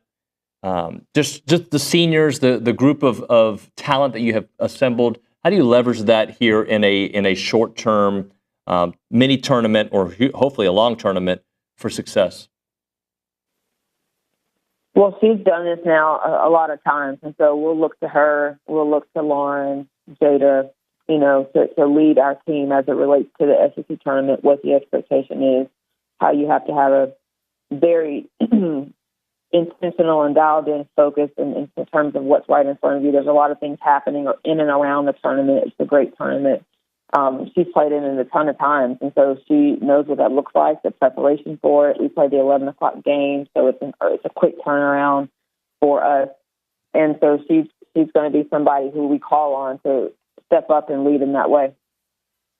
Talking to Joni Taylor here on TexAgs Live, presented by David Gardner's Jewelers Rollo Insurance Studio. Let's talk a little bit about the play of Jada Malone recently. 18 points against Arkansas, 12 against Vandy, just playing at a very high level recently. Jada's someone who just has a great knack for getting to her spot, right? Everybody knows where Jada wants to touch it, and Jada still can get there. Her footwork is incredible. She's got great hands. She is really good at getting position, and she's also expanded her game and her ability to step out and shoot it and drive it. And so she just has a great understanding of our offense, and so because of that, she knows how to get to her spot. She's timely when she ducks in to do that. She also has added to her game just the resolve. There was a time where she would get frustrated when we would miss her on a post up, or they were sagging in and we couldn't get her the ball. And she now understands I can get the ball by offensive rebounding. I can get the ball by trying to rim run and get set up to score before the defense can get set. And so I think for her, what's most impressive is since we've had our injuries and people have packed it in the paint and just really sat on her and tried to keep her from getting the ball, she's continued to find ways to get touches. And that's not always easy, and it's not always done when the game plan has been to try to take you away. Oftentimes teams take their cues from their head coach, right? But what have you learned from your team this year? Not only about the resiliency, but maybe about the way you coach. I'm sure you've learned a lot from your players this year. You know, we've had to be so strategic and intentional with practice and saving their legs and who can get shots from where. And so because we've had to be so thoughtful about where we're going to put our players in a position to get shots, they've made all of us better in terms of, game planning, execution offensively, being creative in how we do things. I think what they have continued to show me is fluidity and flexibility. We've had to change things a lot in the moment, in advance, and they've been really good about being fluid and responding to that. And so it's also helps us as a staff, understand, as long as we're okay and we can present it clear and direct, they're going to follow our lead and be okay with that as well. And they've done a tremendous job of helping us in that area. Joni, let's talk Tennessee. You mentioned it's been a long time since you played them. It was the very first SEC game of the year. It was January 2nd of this year. And it's your first SEC tournament game. Just how much have they changed, along with how much you all have changed?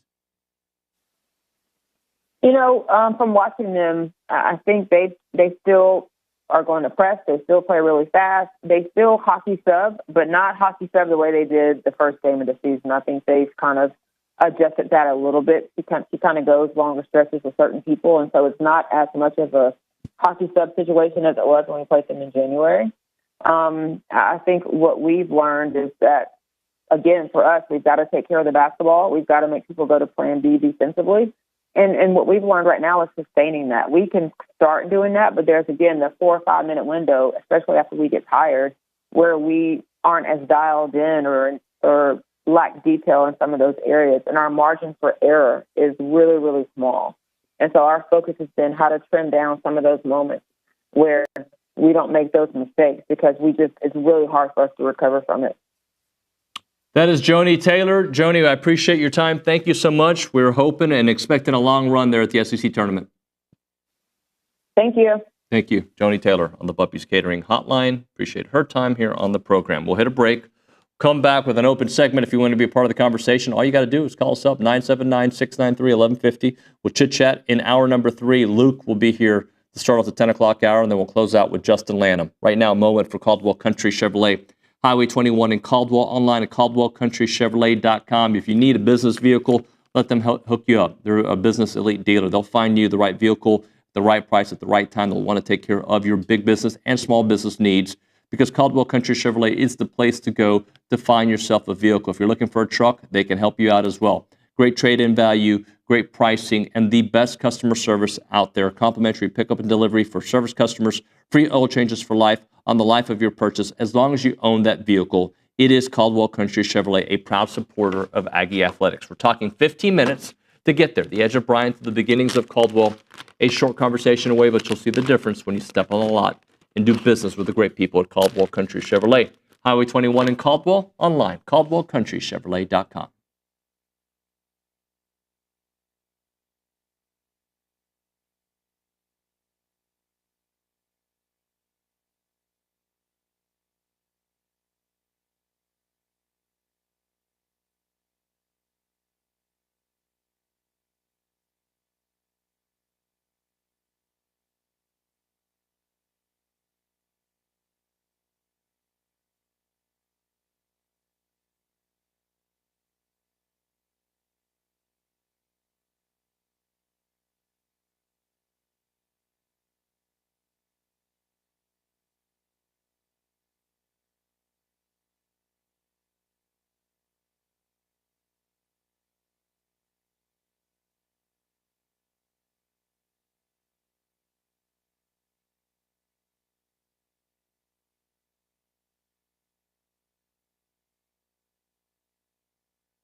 All right, we're back here on TexAgs Live, presented by David Gardner's Jewelers, Rollo Insurance Studio. Hour number 2 of the program coming to a close, as I mentioned, in hour number 3 of the show.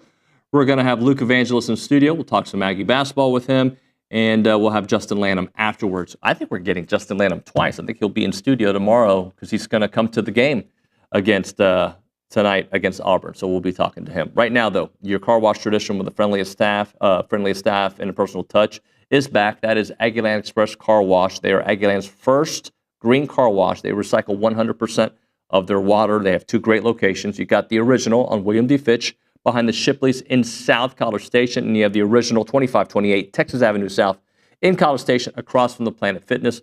Both offer all the wash options that you want, but the newest location on Texas Avenue does have the full-service wash where they do it all for you. They have 3 different levels of full-service washes, and we're going to give one away, a free one for a $40 value.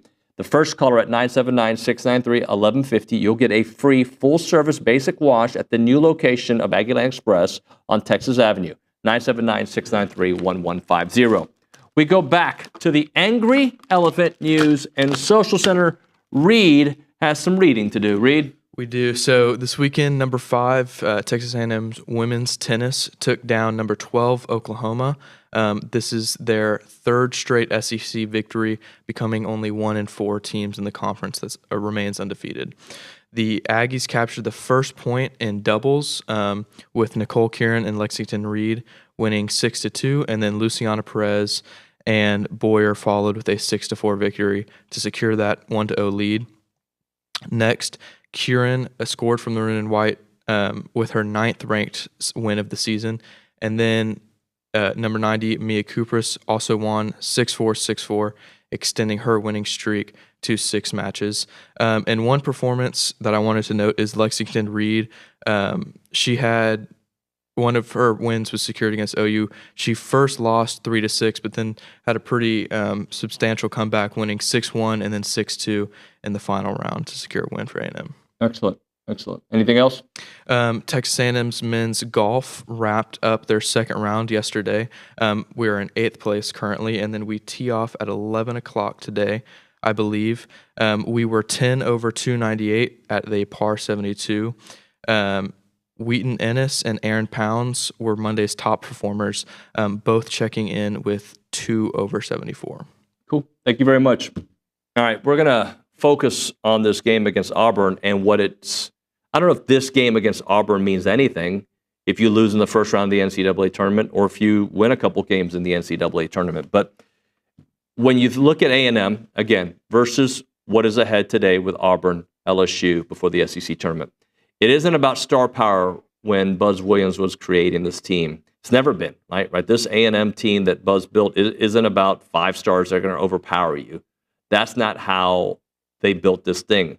Is by being smarter, tougher, and just more disciplined, and just, I hate when people say wanting it more, but that's really the case. You know, they're built like this. But because they're built like this, and it's been a fun season up until this recent stretch, but it's about precision. Texas A&M has never been a team that's going to overpower you. I mean, with talent, they will overpower you with their tenacity and just being a smarter team. So when they're built this way, there is such a small margin for error. Auburn comes to town as obviously the number 1 team in the country, a team with all the talent in the world, with Broome just being all dominant. And this is the A&M. These are moments that I think A&M lives for. I mean, they have beaten Auburn before. They have had success against Bruce Pearl. They are a team, though, that has to be great at what they do. Right? And the odds are stacked against them. Nobody's believing in them. Even some of their fan base isn't. And this is where, like, that intentional fortitude, if you will, comes through, and they can shine. Am I predicting a victory against Auburn? I'm not saying that, but we need to see that A&M team that we have seen so many times that, to borrow Eye of the Tiger from earlier in the week, we need a rocky performance against Apollo Creed in that first one, right? And they just need to go toe-to-toe and fight to the very end, because I think every single possession in this game is going to matter. You can't have those empty possessions. You can't have 13, 14 turnovers. You got to play clean basketball. You got to have your stars step up. Wade Taylor, let's break that record tonight. I think if you get those kind of things, you'll see the A&M way. It's not just about X's and O's, and it's not just about talent. It's about maximizing each possession and playing as close to flawless basketball as you can and getting whatever help you can get, but getting that momentum and just like that sigh of relief, like, all right, whew.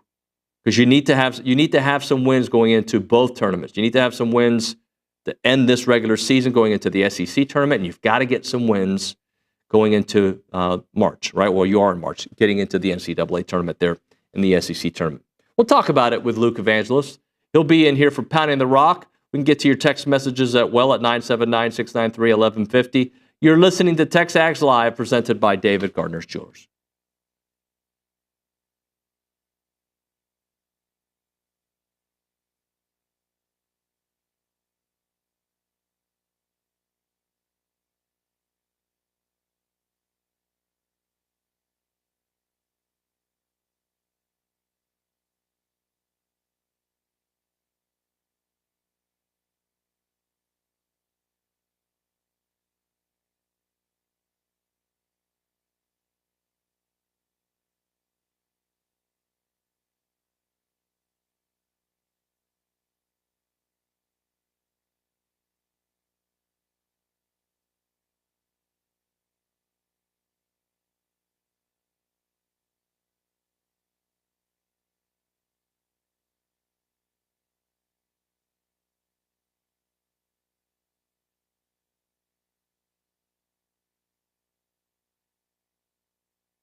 And we're back here on TexAgs Live. We're presented by David Gardner's Jewelers Rollo Insurance Studio, the newest addition to the full-time staff. Luke Evangelist in the house.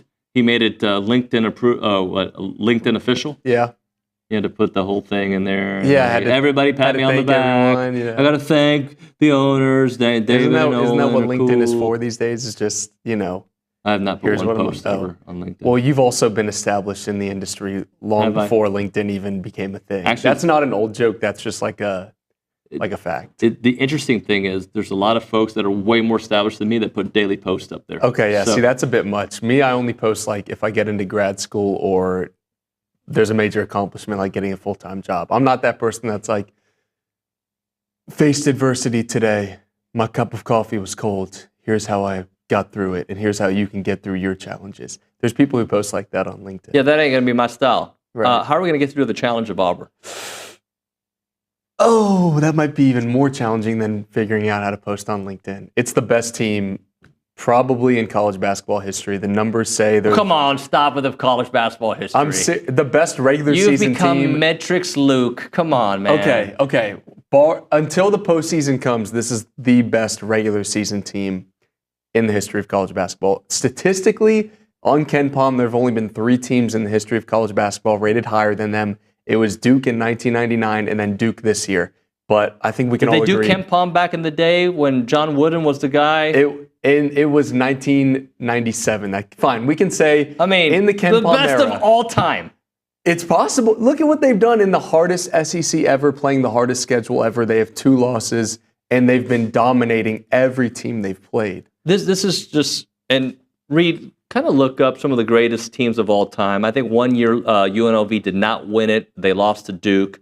But the year prior, that UNLV running Rebels team from '92, I think would demolish Auburn. Okay, I'm going to tell you, they would destroy them. You want to talk about NBA talent on that team? Greg Anthony, Larry Johnson, Stacey Augmon, Anderson Hunt. I mean, there was one other dude that nobody remembers his name. They were amazing. How about the North Carolina 2-time champion Michael Jordan team? How about that? Slow down.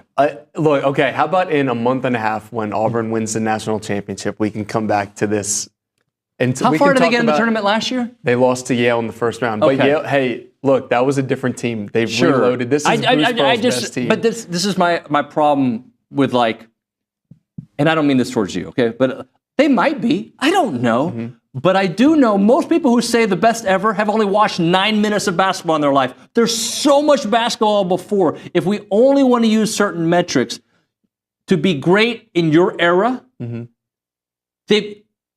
me, it's got to be it's so hard to compare eras, right? True. It's very hard to compare Michael to LeBron. I do it all the time, and I think Michael wins hands down. But it's very hard, right? I think we disagree there, but yeah, you're wrong. But we talk about certain metrics. To me, let's not forget the eyeball test. Let's not forget what actually has you got to win a championship first. That's true. Right? You got to win more than one championship to be the best basketball team of all time. Didn't you got some numbers for me? So for UNLV, they went 27-0 in the 90-91 season, and then also that's undefeated for the right. No, I get that. I just wanted NBA to know who they were playing against, just because look at how great the SEC is this year, and they have 1 loss. Yeah, but again, and I agree with. I'm not trying to minimize the SEC. Yeah. I know that sometimes you beat each other up, and then you're tired for the tournament. You got to win a freaking championship before you're one of the greatest conferences ever, right? I mean, the SEC hasn't won in a decade. This is their best chance to win. They have the best team in the country. They're going to have 3 number 1 seeds. They're going to have 3 number 1 seeds and a 2 seed and potentially even a 3 seed. So if there was ever a year for the SEC to break that slump of historically, the ACC is the team that overplays their seed and gets farther than they should, and the SEC is the conference that underplays it. Right. So Auburn was a 4 seed last year. They lost to Yale in the first round, which, by the way, look, if A&M sees Yale, if A&M gets a 4 seed and Yale's at 13 this year, that's not a matchup that A&M fans should feel good about. Right. Yale is one of the best mid-majors out there, so I'm not saying it should be okay that Auburn lost to them last year, but that Yale team was a really good team, and they have another great team this year. But this Auburn team is even better than the Auburn team last year. But also, I mean, if you want to talk historics, Bruce Pearl isn't exactly the best coach against Buzz Williams. For whatever reason, Auburn has been favored or the higher ranked team in 5 of the last 7 matchups. Buzz Williams is still 5-2 against Bruce Pearl and 2-0 at Reed Arena. So I'm not saying that we should only be looking at those trends, but I do feel a little bit better about this matchup knowing that Buzz Williams typically has Bruce Pearl's number. You like numbers and metrics, right? Yeah. I just wanted to make sure I had the numbers in front of me. Do you know that UCLA under John Wooden won 88 straight games at one point? Also national championships, by the way. Yeah. Well, I assume. Right, yeah. And let's see, 38 straight games in the NCAA tournament at one point, 98 straight home games. Sorry. Get me there before we talk about the best team ever. Well, Auburn would have a really long home winning streak if it wasn't for A&M ending their 25-game home winning streak a couple of years ago. Way to tie that together. Yeah, exactly. So it can happen. Things can happen for A&M. For whatever reason, I have no logic to put behind this other than the fact that A&M always wins a game they have no business winning. Think about the Alabama game a couple of years ago, Kentucky or Tennessee last year when they were both top 6. For whatever reason, they always seem to play better against Auburn. And I know maybe Auburn's not the best team. Maybe I spoke a month and a half too soon. I just want to give you one more stat. Ag Engineering 12, who's my buddy on TexAgs.com. The 71-72 team was so dominant, they defeated opponents by an average of 30.3 points per game. That's ever. Okay. They are in the discussion, if they finish the job, for one of, if not the best teams in the history of college basketball. We can agree that college basketball has fantastic. Never been deeper than this year. If you look at KenPom, and KenPom is not the end-all, be-all, but A&M has like a plus 22 net rating on KenPom, and they're in the 20s. They would have been top 10 in KenPom any other year. That's how deep the entire NCAA is this year, and Auburn is running through it. Their only losses are to Duke and Florida, and those are 2 1 seeds right now. Yeah. They have demolished everyone else, but there are ways that A&M can beat them, and there are things that A&M hasn't done well in recent history, and by recent history I mean the last 2 weeks, but if they can figure it out on senior night, which you know they're going to be fired up for, pretty much the seniors own the entire program outside of Solomon Washington and Pharrell Payne, you are led by your seniors. It just feels like a game that they're going to be extra fired up for, which I know there should never be extra motivation when you're playing in the SEC. You should always be up for every game. But it's the number one team in the country. There are levels. Exactly. It's senior night. It's the last time you'll ever see Wade Taylor, Henry Coleman, Manny Obaski. These guys play their last game in Reed Arena. It just seems like a spot where A&M is going to come out on fire. See, I did a segment before you got here about just, like, to me, it's not about the talent versus, it's about A&M being great at what they're great at. Yeah. And if they can be great at what they're great at, then they have a chance to win this game, and they have a chance to win any game. Right? Yeah. Because that team, we saw them earlier this season where like they could be down. And yes, some of the opponents weren't Auburn. I get it, right? But when the going got tough, they got those offensive rebounds. They closed out a little quicker on the three-point shooters. Yeah. They would take over the end of games. They didn't have the best talent, but they had an amazing ability to believe from within. And that's what tonight is going to take, is being that offensive rebounding team, that team that gets to the line, that team that hits 72 to 80, well, I would like more, but 72 to 80% of their 25 free throws. That's how, and then I think if you do that, you have a chance. And if you have a chance at the end of the game, you've got to close it out compared to what you did against Tennessee when you had a chance in that game. And I thought they played well in the Tennessee game. Yeah, and I know the result, the final score against Florida is not pretty. They lost by 19. But am I crazy for kind of feeling a little bit encouraged by that game? The fact that Florida was the best team they played on that 4-game losing streak. And I know the 3-point disparity was the story. Once again, Will Richard had more threes than A&M's entire team. But A&M was in that game. Like, it was a 2-possession game with about, 10 minutes left? I don't look at things like that. I personally don't, because I expect the deepest conference in America, in the world, to have close games between teams that are considered 2, 3, 4 seeds. No, I expect the games to be tight. And maybe I'm looking for any positive. You're looking for silver lining. But Florida has been beating teams just as badly as Auburn has been, and a lot of stuff did not go A&M's way. They were not getting the foul calls that Florida was getting, and that's not everything. But A&M had to battle really hard in that game. I was encouraged against Tennessee. I don't know what I was against Florida. I would say I was more encouraged with Tennessee and Florida than I was with Vanderbilt and Mississippi State. Great. But we're 4 games we're talking about, exactly. Right? And it has to end sometime this week. And this is what I need. Beyond the things that I just said, I went on a Tennessee talk show and they asked me what the game was going to come down to. And I said last week, it's going to come down to which superstars play better. Mm-hmm. Theirs played better than A&M superstars. If A&M superstar, if Wade Taylor has a Wade Taylor type of game, if Zurich can be that co-host, if you will, if somebody else can step up and play at an elite level, I think A&M obviously has an opportunity to win this game. But they were outplayed by stars in the other games. They need their stars to step up along with what we've seen. Yeah, that's been the difference. Is I think for the last couple of years, everyone has always said that this team will only go as far as Wade Taylor will take them. And I think it's safe to say that Wade Taylor just hasn't been himself as of late. It's the fact that he hasn't had a single game over 27 points all year, and he had like 7 30-point games last year. And that's not to say that A&M won every time he went for 30-plus, because they lost when he had 41 against Arkansas.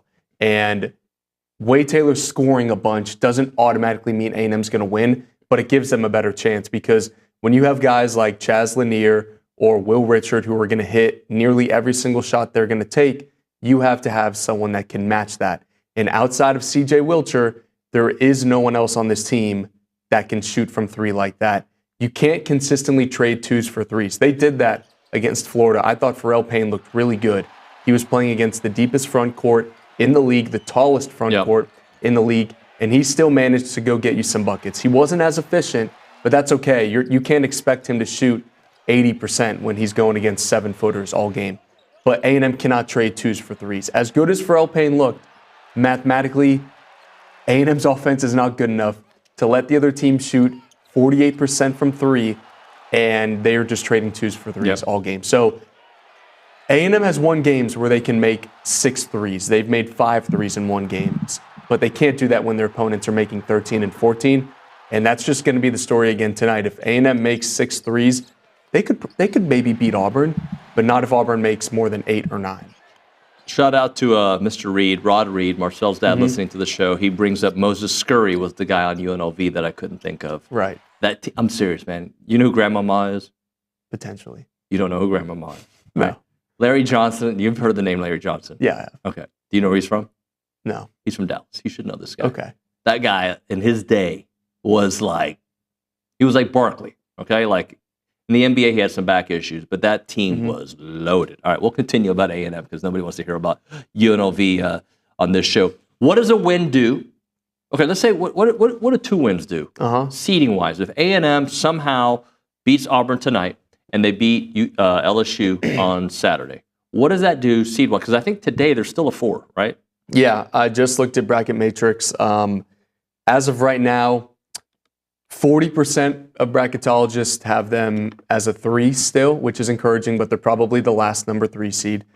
40% have them as a 4 seed, anywhere from the first 4 or the last 4, and then the other 20% have them as either a 5 or a 6. So they could drop as low as 6. Well, that's just what a couple people think. Okay. And it depends, because some people are always really accurate year by year, and some people are more reactionary, moving their seeding like leaps and bounds when really it's not as maximum. It's not, the damage was minimal. I'm not saying the damage for A&M has been minimal, because on paper, losing potentially 5 in a row doesn't look good. But if you're able to get a win tonight, nobody even cares that A&M lost 4 in a row, because they're going right back on that 3 line.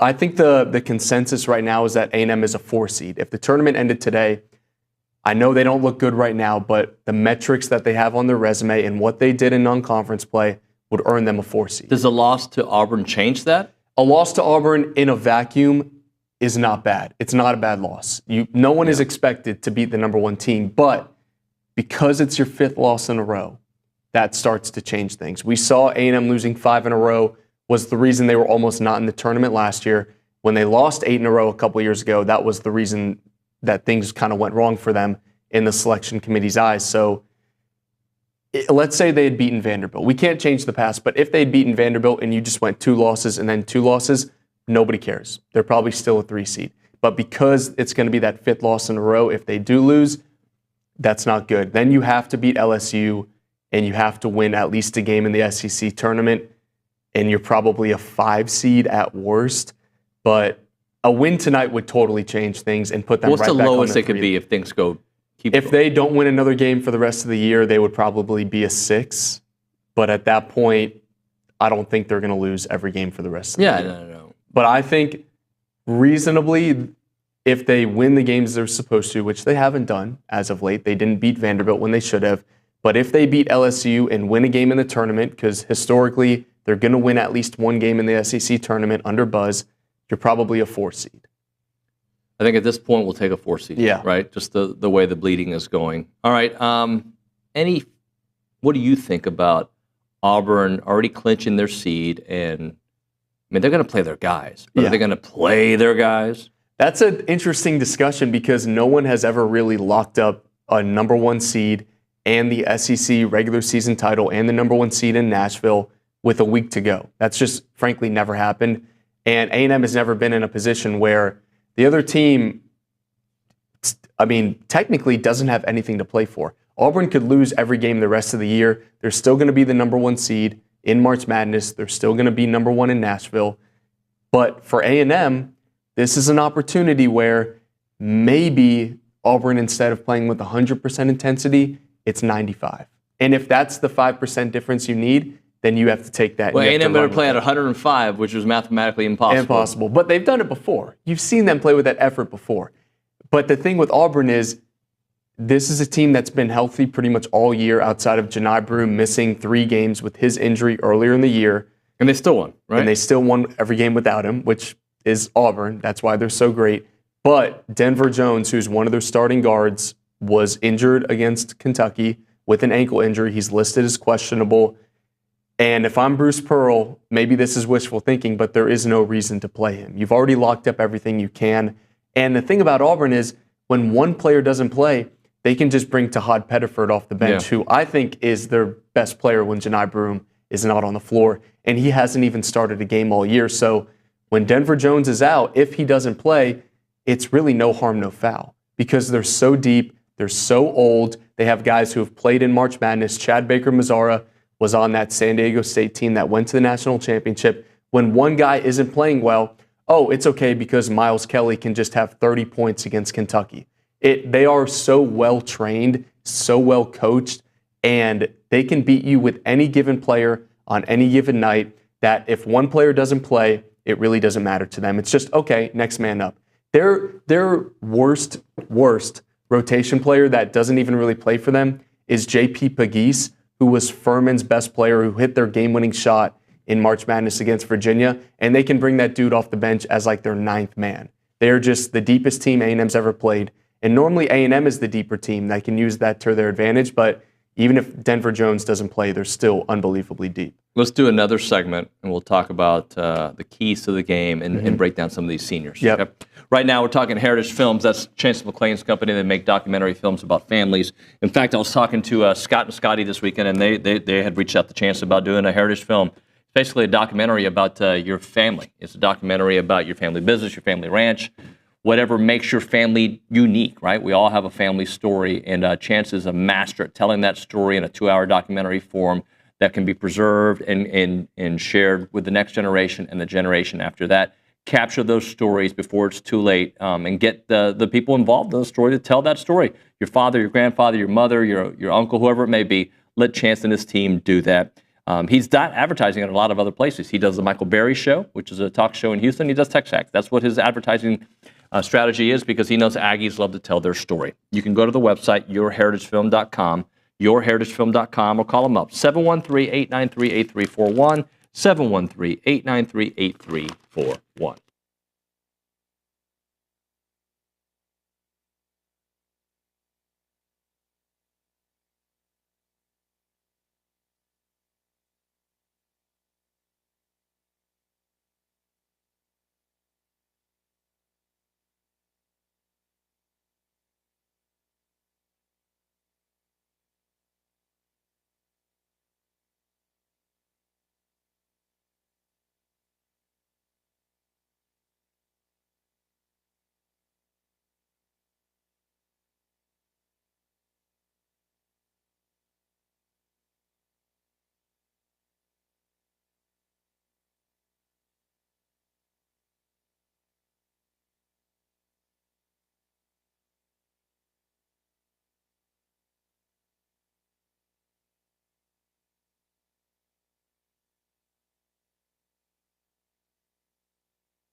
just because he brought it up at the break, is it in Ag Engineering 12? Is it the worst trade in sports history?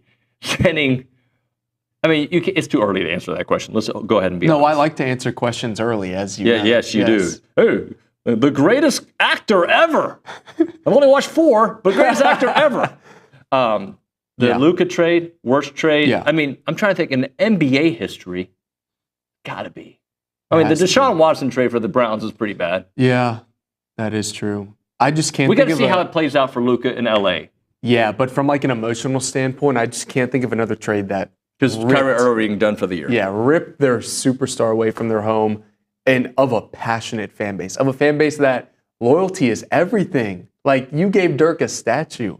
Dirk is my childhood hero. I do remember. Luka was going to be the next Those fans weren't that Dirk. good in the 90s, okay, for the record. All right. They weren't that good. They weren't that good until Steve Nash, Michael Finley, and Dirk showed up. Again, I don't remember anything before my birth, but since my birth, the Mavs have a great fan base, and they just simply deserve better.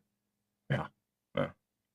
And I think Cuban, I know some people have kind of changed their opinion on him. Early Cuban years were awesome.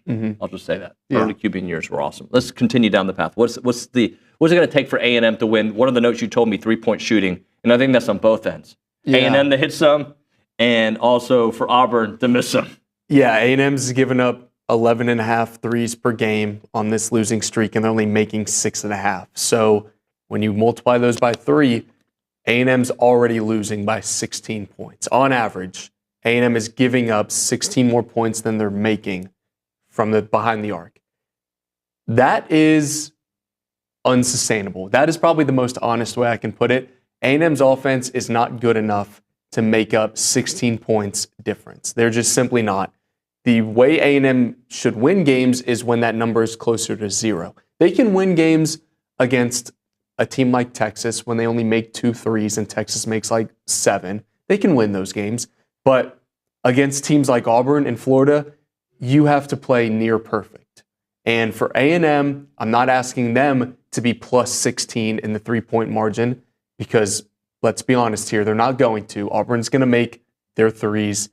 What's a good number? Like if they hit 0. If A&M makes the same amount of threes as Auburn, that's a win. Even if that number is like -2, I think you have to take that.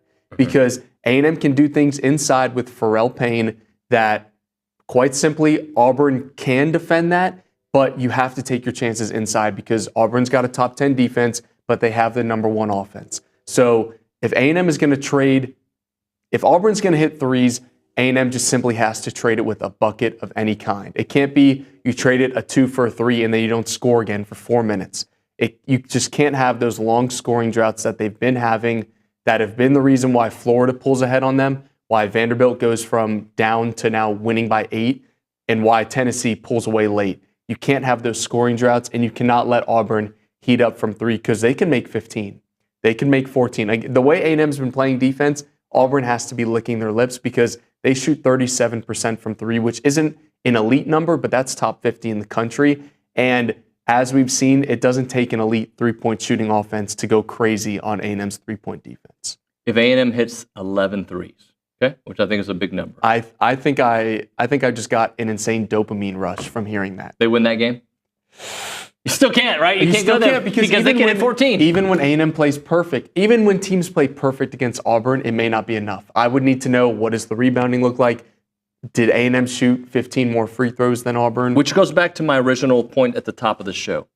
A&M has to be great at what they're great at. Yeah. Because Auburn's going to be great at what they're great at. Yeah. So how do you beat a team that's great at everything in basketball? You've got to outwork them. You've got to be the first to the ball. You've got to limit the second chances. Yeah. You've got to have closeout defense speed, and your stars have to show up.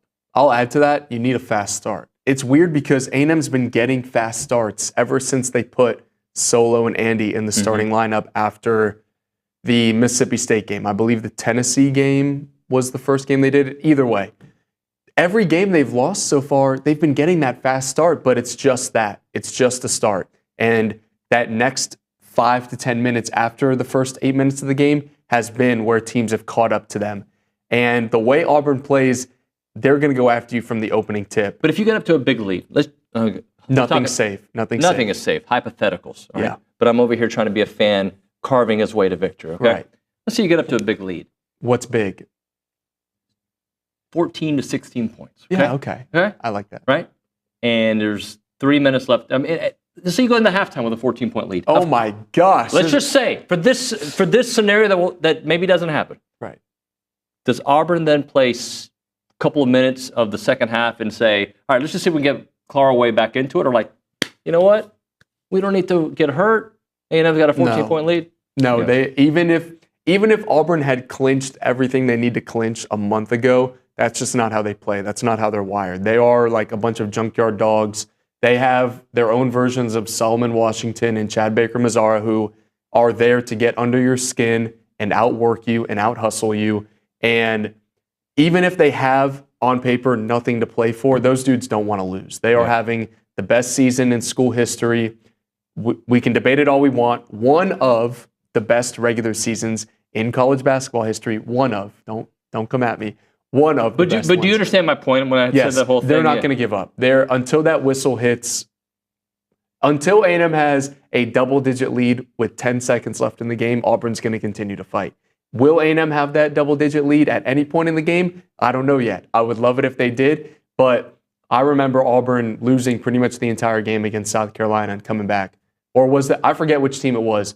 I think it was South Carolina where it was South Carolina. Janai Broome either got injured in that game or didn't play in that game. And they came back and won at the end. They came back and won at the end. Yep. And Florida did that to South Carolina too. Those poor South Carolina fans have really been through it. Yeah.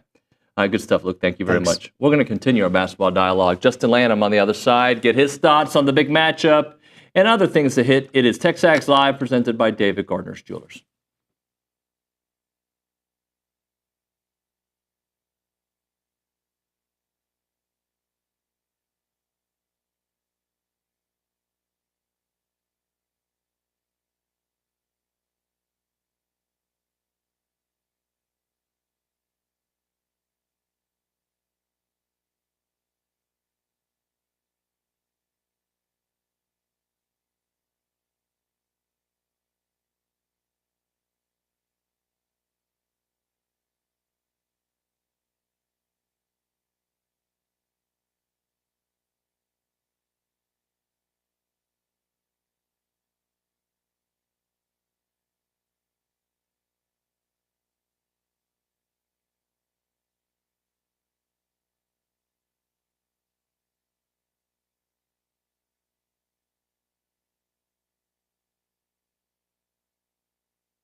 rumor has it Justin Lanham not only will be on the show right now on the Buppy's Catering Hotline, but he'll be in studio tomorrow when Tom Schuberth is here at 8:35 because he's coming to the game tonight. So let's go to that hotline and talk to Justin Lanham.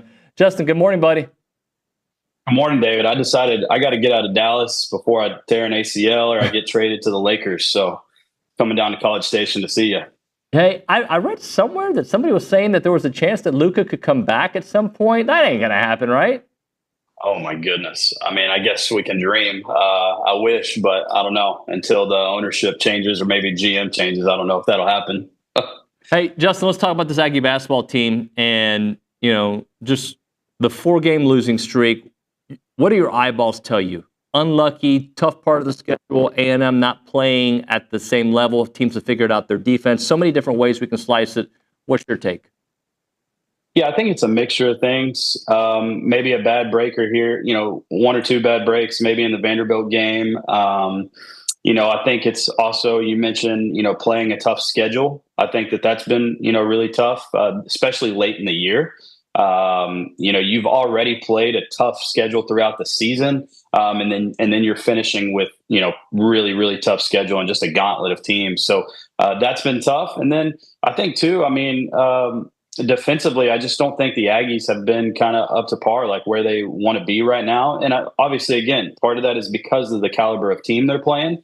And then also I think part of that too is, what they're doing defensively. Teams, have more film on them, understand how they're covering things. And so it's been really tough to watch because you can tell that they're struggling, and it's going to take a game like Auburn to get them back on track, and if they do, then I think that they can be really dangerous. But if they continue to slide, then that's when you worry about them heading into tournament play.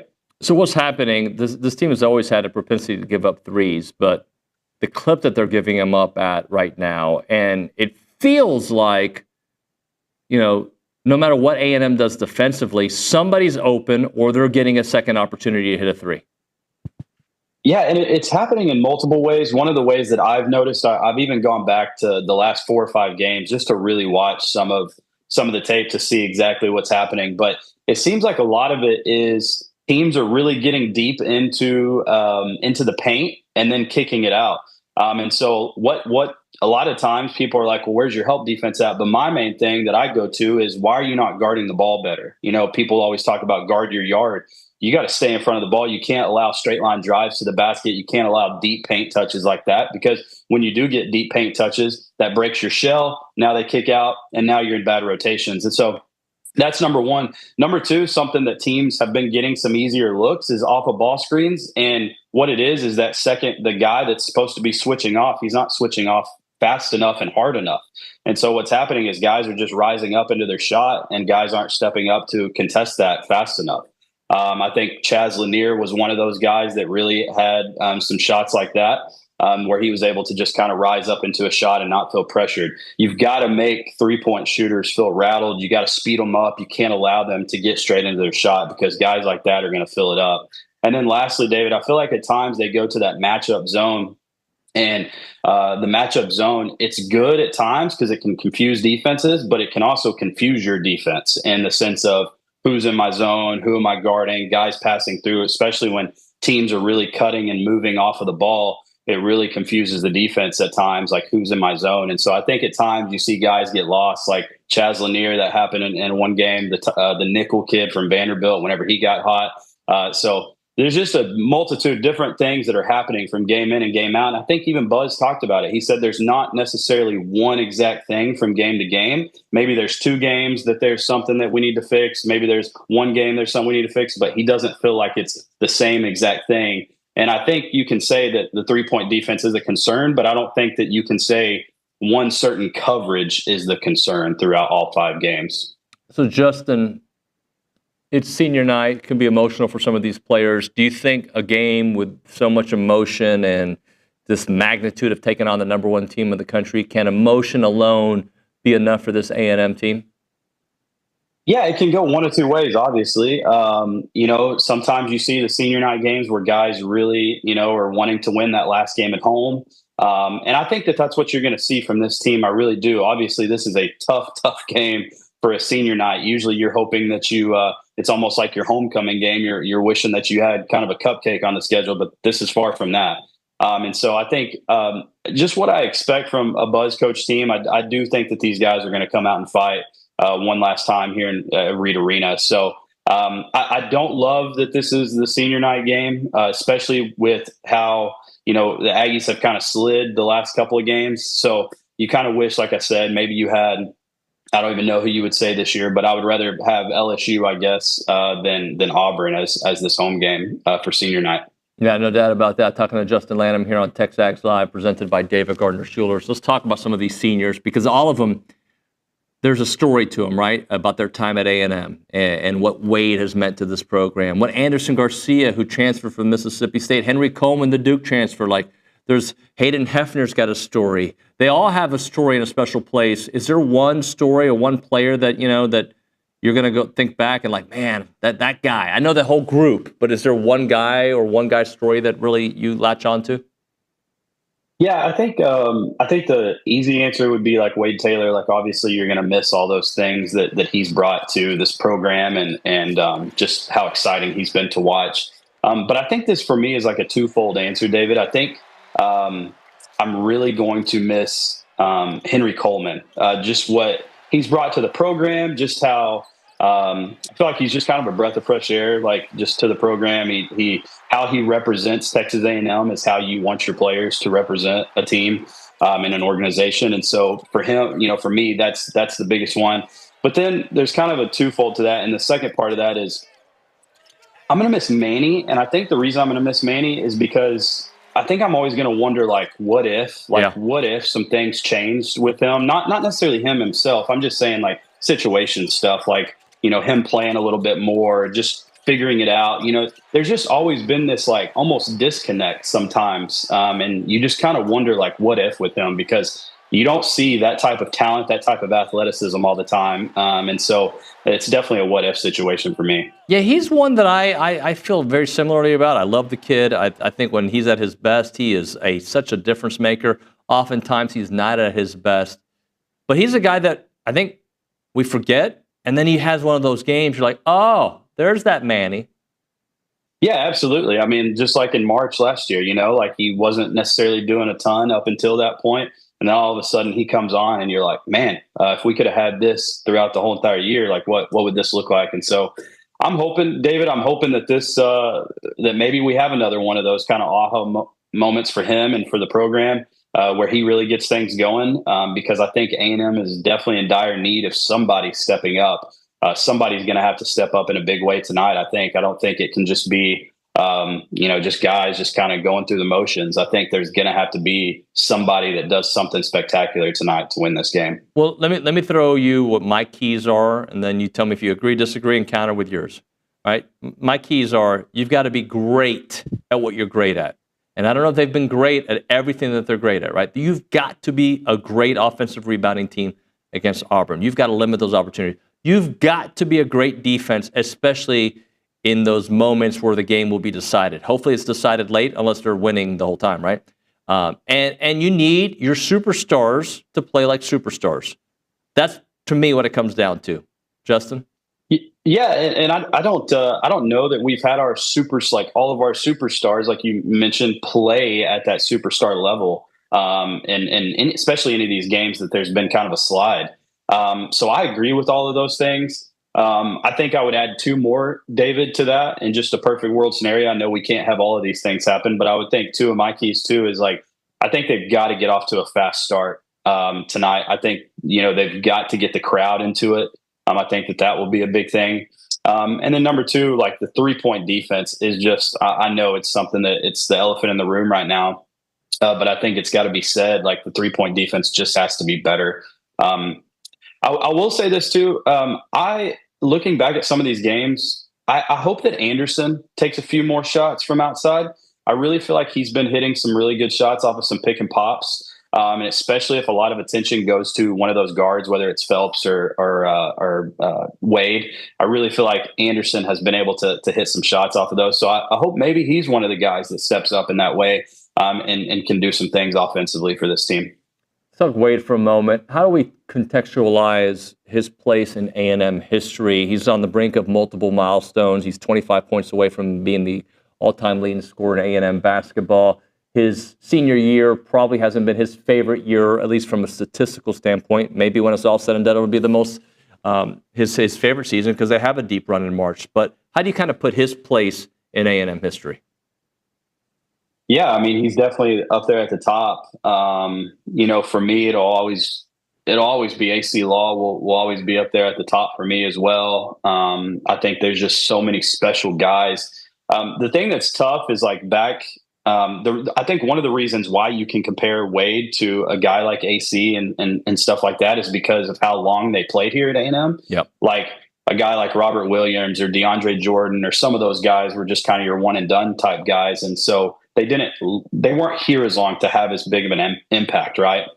Like you could say some of those guys have gone on to the NBA to impact the NBA in that way where they didn't necessarily impact Texas A&M in that way. And so I think Wade's legacy that he leaves behind is just staying committed to Texas A&M too, whenever a lot of guys are jumping ship and transferring. And Buzz has talked about how he's had the opportunities to leave and he hasn't, and he's stayed committed to Texas A&M, and I think that's really cool. And, a lot of respect goes to Wade because I know that there's definitely been opportunities probably for maybe him to make even more money or go to another team that at the time maybe had a better chance to make a championship run. So definitely props to Wade for that and the legacy that he leaves behind. How good is Broom? I mean, obviously he's the best player in college basketball, but just like when you watch him, where's maybe a flaw in his game? Where is he just exceptional? Yeah, I mean, he's a really good passer. He finishes really, really well around the rim. He can also extend it from outside. Obviously, he's an NBA player. I think I was reading something about him the other day. It was, our NBA scouts going to hold it against him that he's a little bit older. A lot of the times these NBA scouts and these teams, they like to draft the really, really young guy, the 19-year-old.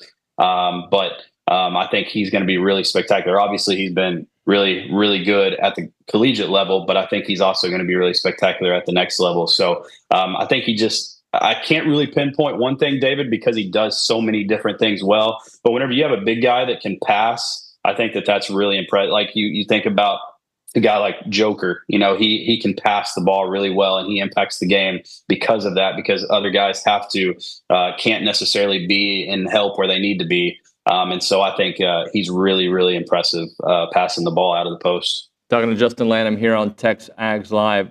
Justin, I feel, and look, with each loss that, you start combining these losses, my opinions are not shaken. They're shaken. They're not changed. But I still feel like this is who A&M is, okay? And that when they're hitting free throws and shots, they're going to win games. And the way they play, they're going to lose some games because of just this. They're just offensively, they're going to struggle. And when teams are feeling it and they're hitting threes, they're going to lose. That does not shake my confidence for what they can do in March, because I think this is who I think they've always been. They've taken on some elite teams in the process. And yes, they should have beat Vanderbilt and Mississippi State in my mind. But this is who they are. And just like we thought when they went to take on Nebraska last year, like, I don't know, man, they're playing bad basketball. I don't know if they're going to be able to turn it on. They had one of their best performances of the year, and then they follow that up with almost beating Houston. I think this is who A&M is. My confidence is shaken, but this is who I think they were going to be regardless. I think that's true. I definitely don't think that they've inflicted their will on teams here lately like they did for a stretch, and definitely in the non-conference, and definitely at the beginning of SEC play. And again, part of that goes back to the caliber of team that they're playing right now. But I think for A&M to get to that, kind of like you mentioned, like the Nebraska game or even the Houston game where you go toe-to-toe with them in the round of 32 game, I think you're going to have to see them really do, like you said, do what they do best and really make the other team feel that. I don't think the other team has really felt the offensive rebounding, the defense, the pressure that A&M can put on teams. I don't really feel like they've felt that, and obviously part of that, you think about especially the last 4 games, I had it written down, Vandy's hit 10 threes, Florida hit 14, Tennessee hit 13, Mississippi State hit 9 threes. When teams are hitting threes like that and you feel like almost like they're getting a little too comfortable, then you don't feel like you're able to inflict your will on another team, essentially punch a team in the mouth. And I think that's what A&M is going to have to do tonight against Auburn. Justin, great stuff, man. We'll see you tomorrow in the studio, hopefully after a win. Yes, sir. See you, David. Justin Lanham on the Buppy's Catering Hotline. We'll hit a break. We'll come back with a short final segment. You're listening to TexAgs Live, presented by David Gardner's Jewelers.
And we back for like a minute and a half. TexAgs Live. By the way, tomorrow on the program, Josh Pate will be with us at 9 o'clock in studio. And what else do we have? Oh, we have women's basketball starting. So on the Zone, they're going to take over. Nick, am I right? 9:45 they're taking over? Yeah, they'll take over at 9:45, but we'll keep rolling on YouTube. We're going to keep rolling. Yeah. CW and TexAgs.com. TexAgs.com. Yeah, so make sure you're a premium subscriber so you can watch the remainder of the program. So tomorrow and after that, we'll have Bronny with the Recruiting Country, Kendall Rogers talking some baseball. Hopefully we'll have some baseball to talk about where it's a victory, right? We need a victory on both the men's basketball team and, of course, the baseball team against UTSA. Reed, ¿qué tienes? So, Aggie engineers. You know what that means? What does it mean? ¿Qué tienes?